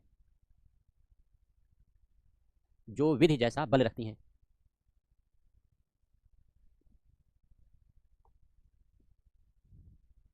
अब इतनी बात तो हमने समझ ली, लेकिन न्यायिक पुनर्विलोकन का कॉन्सेप्ट उतार चढ़ाव से भरा रहा है और संसद के द्वारा उच्चतम न्यायालय के न्यायिक पुनर्विलोकन की संकल्पना को नष्ट करने का प्रयास किया गया है। इसीलिए उच्चतम न्यायालय ने संसद के इस कदम के जवाब में आधारभूत ढांचे की अवधारणा प्रतिपादित की है। कैसे ये सब कुछ चला है, इसी कहानी को समझते हैं, फिर इसी में आगे कंटिन्यू करते हैं। अभी ये व्याख्या अधूरी है, अभी इसको और समझाएंगे, लेकिन हमने तो 2 पार्ट में हमने सोचा समझाएं जिससे कि आपको समझ में आ जाए। एक पार्ट में सब समझा देंगे तो फिर नहीं समझ में आएगा, तो एक पार्ट समझ लिया हम लोगों ने, अब अगले पार्ट को समझते हैं। अगले पार्ट को समझने के लिए एक पॉइंट यहां पर लिखो, जैसे हमने लिखा कि ये सब विधि हैं जब विधि जैसा बल है, किंतु पैरा चेंज करके लिखो, किंतु पैरा चेंज करके लिखो, किंतु पैरा चेंज करके लिखो, किंतु अनुच्छेद 13(4) के अनुसार लिखो, इसको फिर समझाता हूं। किंतु अनुच्छेद 13(4) 13 क्लॉज 4, आर्टिकल 13 क्लॉज 4 के अनुसार संविधान संशोधन विधि नहीं है, संविधान संशोधन विधि नहीं है। यह प्रावधान 24वें संविधान संशोधन 1971 द्वारा जोड़ा गया। यह प्रावधान 24वें संविधान संशोधन 1971 द्वारा जोड़ा गया। हमने लिखाया कि ये सब विधि हैं, इसका मतलब इन सब का न्यायिक पुनर्विलोकन हो सकता है, और अगर ये सब मूलाधिकार के विपरीत हैं तो न्यायालय उन्हें शून्य घोषित कर सकता है। किंतु आर्टिकल 13(4) ये कहता है कि जो संविधान संशोधन है, अमेंडमेंट ऑफ कॉन्स्टिट्यूशन है, यानी संसद ने अगर कोई संविधान संशोधन कर देती है तो संविधान संशोधन को कानून नहीं माना गया है। 13(4) में संविधान संशोधन विधि नहीं है। इसका अर्थ यह है कि संविधान संशोधन का न्यायिक पुनर्विलोकन नहीं हो सकता, संविधान संशोधन का जुडिशियल रिव्यू नहीं किया जा सकता। इसका अर्थ यह है। अब ऐसा क्यों है, ऐसा कैसे किया गया, इसको समझते हैं फिर लिखते हैं। संविधान लागू होने के बाद संसद की संविधान संशोधन के विषय में क्या सीमा हो, क्या विस्तार हो, यह बहस का विषय रहा, यह चर्चा का विषय रहा। महत्वपूर्ण प्रश्न यह था कि क्या संसद मूल अधिकारों में संशोधन कर सकती है, क्योंकि पूरे संविधान में सबसे महत्वपूर्ण भाग अगर हम कहें तो वो फंडामेंटल राइट है, मूल अधिकार, क्योंकि हमारे और आपके अधिकार हैं, इससे बढ़कर कोई चीज नहीं हो सकती इस देश में। इसीलिए भाग 3 को अनुल्लंघनीय बनाया गया है। इसका मतलब यह है कि भाग 3 में दिए गए अधिकारों का उल्लंघन करने की इजाजत किसी को नहीं दी गई है। यह अनुल्लंघनीय प्रावधान है, भाग 3 के जो प्रावधान है। लेकिन प्रश्न ये उत्पन्न हुआ कि मान लो किसी मूलाधिकार में संशोधन करने की जरूरत महसूस हुई, तो क्या संसद मूलाधिकारों में संशोधन कर सकती है? अब वो कहानी हम लोग तो आगे बहुत विस्तार से पढ़ेंगे संविधान संशोधन में। हम अपने मुद्दे की बात कर लेते हैं सीधे। एक गोलकनाथ का केस आया, 1967 का मुकदमा है। गोलकनाथ बनाम पंजाब राज्य, प्रॉपर्टी का मुकदमा था। पंजाब सरकार ने सीलिंग एक्ट लागू कर दिया, अधिकतम सीमा कानून लागू कर दिया, संपत्तियां लोगों की ले ली, जो सरप्लस प्रॉपर्टी थी वो सरकार ने अधिग्रहण कर ली, तो उसको लेकर के मुकदमेबाजी हुई। वो सब पूरा डिटेल जब पहले संविधान संशोधन फिर शंकरी प्रसाद ये सब शुरू करेंगे तब विस्तार से संविधान संशोधन में समझाएंगे। अभी अपने टॉपिक पर आते हैं सीधे। तो गोलकनाथ के मामले में उच्चतम न्यायालय ने, चूंकि संपत्ति का अधिकार तब मूल अधिकार हुआ करता था, 1978 से पहले हम लोगों ने लिखा है, तो उच्चतम न्यायालय ने गोलकनाथ बनाम पंजाब राज्य के मामले में कहा कि संसद को मूल अधिकारों में संशोधन करने का अधिकार नहीं। कैसा भी संशोधन हो, संसद मूल अधिकारों में संशोधन नहीं कर सकती। अब संसद का मूल अधिकारों में संशोधन का अधिकार छिन गया। किसने छीना? न्यायालय ने छीना। कैसे छीना? न्यायिक पुनर्विलोकन की शक्ति से छीना। क्यों? क्योंकि संसद कोई भी कानून बनाएगी तो न्यायालय न्यायिक पुनर्विलोकन कर लेगा। कानून में ये सब शामिल है। संसद का जो कानून है, जो संविधि है जिसे कहते हैं, संविधि तो शामिल है ही है, संविधि के अलावा ये सब शामिल है। संविधान संशोधन भी मान के चला जाता था कि भाई वो भी शामिल है। तो न्यायालय न्यायिक पुनर्विलोकन कर लेता था, न्यायिक पुनर्विलोकन करके रद्द कर देता था संसद की पावर को। जैसे 17वां संविधान संशोधन किया गया था, 17th, उसी को चैलेंज किया गया था गोलकनाथ के मामले में, वो सब आगे पढ़ेंगे। तो संसद ने जो संविधान संशोधन किया उसको गोलकनाथ के मामले में चैलेंज हुआ, तो न्यायालय नाराज हो गया। न्यायालय ने कहा भी ना, ये क्यों मूल अधिकारों में संशोधन कर रहे हैं? तो न्यायालय ने मना कर दिया कि संसद मूल अधिकारों में कोई संशोधन नहीं कर सकती। इसका प्रभाव ये हुआ कि संसद की मूल अधिकारों में संशोधन करने की शक्ति छिन गई। अब जब संसद की मूल अधिकारों में संशोधन करने की शक्ति छिन गई तो संसद तड़फड़ाने लगी, ये तो गलत बात है भाई, संविधान में संशोधन का अधिकार हमारा है, चाहे वो मूल अधिकार हो, चाहे वो नीति निर्देशक तत्व हो, कुछ भी हो। न्यायालय कौन होता है ये कहने वाला कि तुम मूलाधिकारों में संशोधन नहीं कर सकते? अब जब मूलाधिकारों में संशोधन की शक्ति छीन ली तो संसद ने सोचा कैसे वापस पाएं, कैसे वापस पाएं। तमाम कानून के विशेषज्ञों से राय ली गई, पूछा गया कि भाई कैसे वापस लाई जा सकती है संविधान संशोधन करने की शक्ति मूलाधिकारों में। तो कानून विशेषज्ञों ने राय दी कि न्यायालय ने संविधान संशोधन की शक्ति न्यायिक पुनर्विलोकन के माध्यम से छीनी है, इसलिए ऐसा करो कि न्यायालय की संविधान संशोधन पर न्यायिक पुनर्विलोकन की शक्ति ही छीन लो। संसद जो संविधान संशोधन करती है, अगर ये प्रावधान कर दिया जाए कि संसद जो संविधान संशोधन करेगी उसका न्यायालय न्यायिक पुनर्विलोकन नहीं कर सकता, तो गोलकनाथ के निर्णय का असर अपने आप खत्म हो जाएगा, गोलकनाथ का निर्णय अपने आप रद्द हो जाएगा। ये बात समझ में आई? तो अब संविधान संशोधन का न्यायिक पुनर्विलोकन न्यायालय नहीं कर पाएगा, ये कैसे लिखा जाए? इसको लिखने का एक तरीका था कि यह कह दिया जाए कि संविधान संशोधन कानून नहीं है, क्योंकि न्यायिक पुनर्विलोकन केवल कानून का होता है। अभी पढ़ा हम लोगों ने कि न्यायपालिका केवल कानून का न्यायिक पुनर्विलोकन कर सकती है। तो बस फटाफट फिर क्या था, संसद ने 24वां संशोधन किया और 24वें संविधान संशोधन में अनुच्छेद 13 जोड़ा और 13 जोड़कर लिख दिया संविधान संशोधन कानून नहीं है, संविधान संशोधन विधि नहीं है, उसको विधि के दायरे से बाहर कर दिया। अब अनुच्छेद 13(2) के अनुसार न्यायपालिका केवल कानूनों का न्यायिक पुनर्विलोकन कर सकती है। अभी लिखा है अनुच्छेद 13(2) के अनुसार न्यायपालिका केवल कानूनों का न्यायिक पुनर्विलोकन कर सकती है। संसद ने 1971 में इसमें जोड़ दिया कि संविधान संशोधन कानून नहीं है, संविधान संशोधन कानून नहीं है। अब जब संविधान संशोधन कानून नहीं है तो न्यायपालिका संविधान संशोधन का न्यायिक पुनर्विलोकन नहीं कर सकती, क्योंकि कानूनों का केवल कानून का न्यायिक पुनर्विलोकन कर सकती है। न्यायपालिका केवल कानून का न्यायिक पुनर्विलोकन कर सकती है, संविधान संशोधन कानून नहीं है, तो इसका मतलब संविधान संशोधन का न्यायिक पुनर्विलोकन नहीं कर सकती। अब गेंद जो न्यायपालिका के पाले में चली गई थी, अब संसद के पाले में आ गई कि संसद अब अगर कोई भी संविधान संशोधन करेगी तो न्यायालय जांच ही नहीं कर पाएगा। लो करो जांच, कैसे करोगे जांच? जब न्यायालय जांच ही नहीं कर पाएगा तो रद्द कैसे करोगे, शून्य कैसे करोगे, कर ही नहीं पाओगे। तो संसद ने संविधान संशोधन करके न्यायालय की संविधान संशोधन पर न्यायिक पुनर्विलोकन की शक्ति छीन ली। अब न्यायालय को तड़फड़ाहट शुरू हो गई, अरे ये तो गजब बात है भाई, संसद ने हमारी पावर छीन ली, संसद ने न्यायिक पुनर्विलोकन की पावर छीन ली, संविधान संशोधन पर न्यायिक पुनर्विलोकन की पावर छीन ली एक तरफ। दूसरी तरफ अब जब न्यायपालिका संविधान संशोधन का न्यायिक पुनर्विलोकन ही नहीं कर सकती तो इसका मतलब यह है कि असीमित अधिकार संसद प्राप्त कर लेगी संविधान संशोधन का। संसद कुछ भी संविधान संशोधन कर दे, न्यायालय जांच ही नहीं कर पाएगा, क्योंकि संविधान संशोधन का न्यायिक पुनर्विलोकन का अधिकार ही खत्म हो गया न्यायपालिका का। इसका मतलब यह है कि संसद को असीमित अधिकार मिल गए संविधान संशोधन के, और अगर संसद में कुछ उटपटांग किस्म के राजनेता पहुंच गए तब तो पूरे मूलाधिकारों को नष्ट कर देंगे, ये पूरे संविधान को नष्ट कर देंगे। तो न्यायपालिका को लगा ये तो गड़बड़ है, हमारी शक्ति तो गई, और हमारी शक्ति जाने के साथ साथ दूसरी बड़ी समस्या है कि संसद संविधान संशोधन करके कोई भी खिलवाड़ कर सकती है संविधान के साथ, कैसे रोका जाए? केशवानंद भारती में चैलेंज हुआ ये संविधान संशोधन, आगे फिर पढ़ेंगे इसको विस्तार से। केशवानंद भारती में मुकदमा आया, केशवानंद भारती में चैलेंज क्या है, केशवानंद भारती का मुकदमा आगे बताएंगे। केशवानंद भारती के मामले में चैलेंज हुआ ये संविधान संशोधन, और ये चैलेंज जब हुआ तो न्यायपालिका ने सोचा इसकी काट निकालनी पड़ेगी। अब पहला सवाल तो ये था कि संसद ने कहा कि संविधान संशोधन कानून नहीं है, तो क्या ये सही है या गलत? तो सभी न्यायाधीशों ने कहा भाई ये तो सही है, क्योंकि कानून के अंतर्गत कौन से शब्द आएंगे और कौन से शब्द नहीं आएंगे ये व्याख्या करने का अधिकार संविधान संसद को देता है, और अगर संविधान संसद को देता है तो 24वां संविधान संशोधन सही है। अब जब 24वां संविधान संशोधन सही है तो इसका मतलब यह है कि न्यायालय की न्यायिक पुनर्विलोकन की शक्ति छिन गई, वापस कैसे लाई जाए? तो न्यायालय ने कहा केशवानंद भारती के मामले में कि संसद के पास संविधान संशोधन की शक्ति है, लेकिन असीमित नहीं है। संसद की संविधान संशोधन की शक्ति पर संविधान ही सीमाएं लगाता है। कैसे कैसे लगाता है? न्यायालय ने कहा कि संसद संविधान में कोई भी संशोधन कर सकती है, लेकिन संविधान के आधारभूत ढांचे में संशोधन नहीं कर सकती, बेसिक स्ट्रक्चर में संशोधन नहीं कर सकती। अब सरकारी वकीलों ने सोचा ये कौन सी नई बला आ गई कि आधारभूत ढांचे में संशोधन नहीं कर सकती। तो वकीलों ने पूछा आधारभूत ढांचा क्या है? न्यायालय ने कहा नहीं बताऊंगा। आधारभूत ढांचा क्या है? आज तक न्यायालय ने नहीं बताया। फिर वकीलों ने पूछा कि अच्छा, न्यायालय संविधान की किसी विशेषता को किस आधार पर आधारभूत ढांचा घोषित करता है? न्यायालय ने कहा नहीं बताऊंगा। क्यों? बता दूंगा तो फिर कोई संविधान संशोधन लेकर चले आओगे। तो आज तक न्यायालय ने नहीं बताया कि बेसिक स्ट्रक्चर क्या है, किस आधार पर बेसिक स्ट्रक्चर डिक्लेयर होता है, कुछ नहीं बताया। पूरी गेंद न्यायालय के पाले में है। लेकिन अब इसका महत्व यह है, इसका प्रभाव यह है कि जो संविधान संशोधन का न्यायिक पुनर्विलोकन न्यायालय नहीं कर पाता है, अब न्यायालय संविधान संशोधन की जांच आधारभूत ढांचे के आधार पर कर लेता है। न्यायालय ने कहा कि भाई संसद को आधारभूत ढांचे के खिलाफ संविधान संशोधन करने का अधिकार नहीं है, बेसिक स्ट्रक्चर के अगेंस्ट जाकर संविधान संशोधन करने का अधिकार नहीं है। बेसिक स्ट्रक्चर क्या है? न्यायालय ने कहा हम बताएंगे। किस आधार पर घोषित किया जाता है? न्यायालय ने कहा हम बताएंगे। अभी नहीं बताएंगे, कभी नहीं बताएंगे, जब कोई कोई मामला आएगा तो थोड़ा थोड़ा बताएंगे।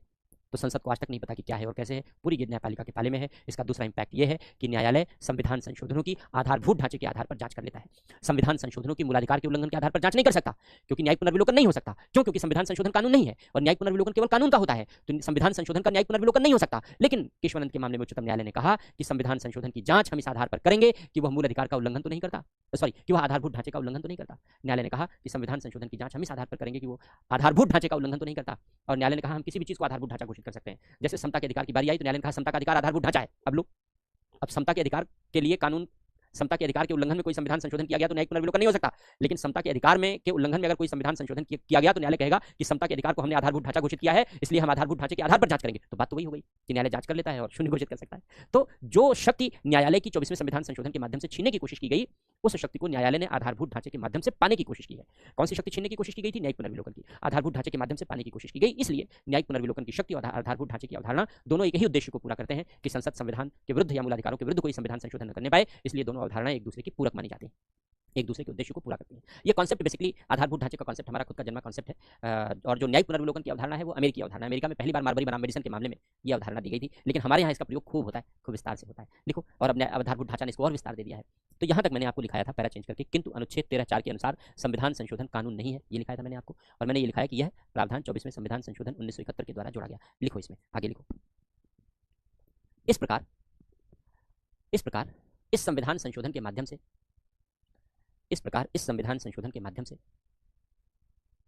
संसद ने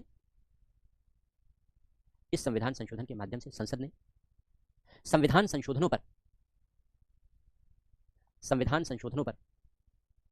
उच्चतम न्यायालय की न्यायिक पुनर्विलोकन की शक्ति को समाप्त कर दिया। संविधान संशोधनों पर उच्चतम न्यायालय की न्यायिक पुनर्विलोकन की शक्ति को समाप्त कर दिया।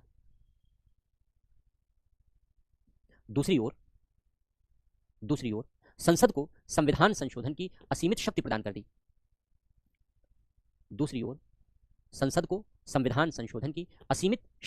दी।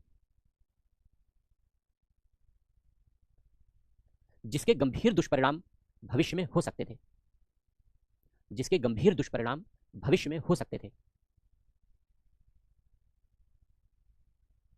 अतः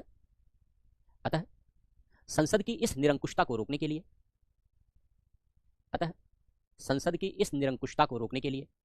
उच्चतम न्यायालय ने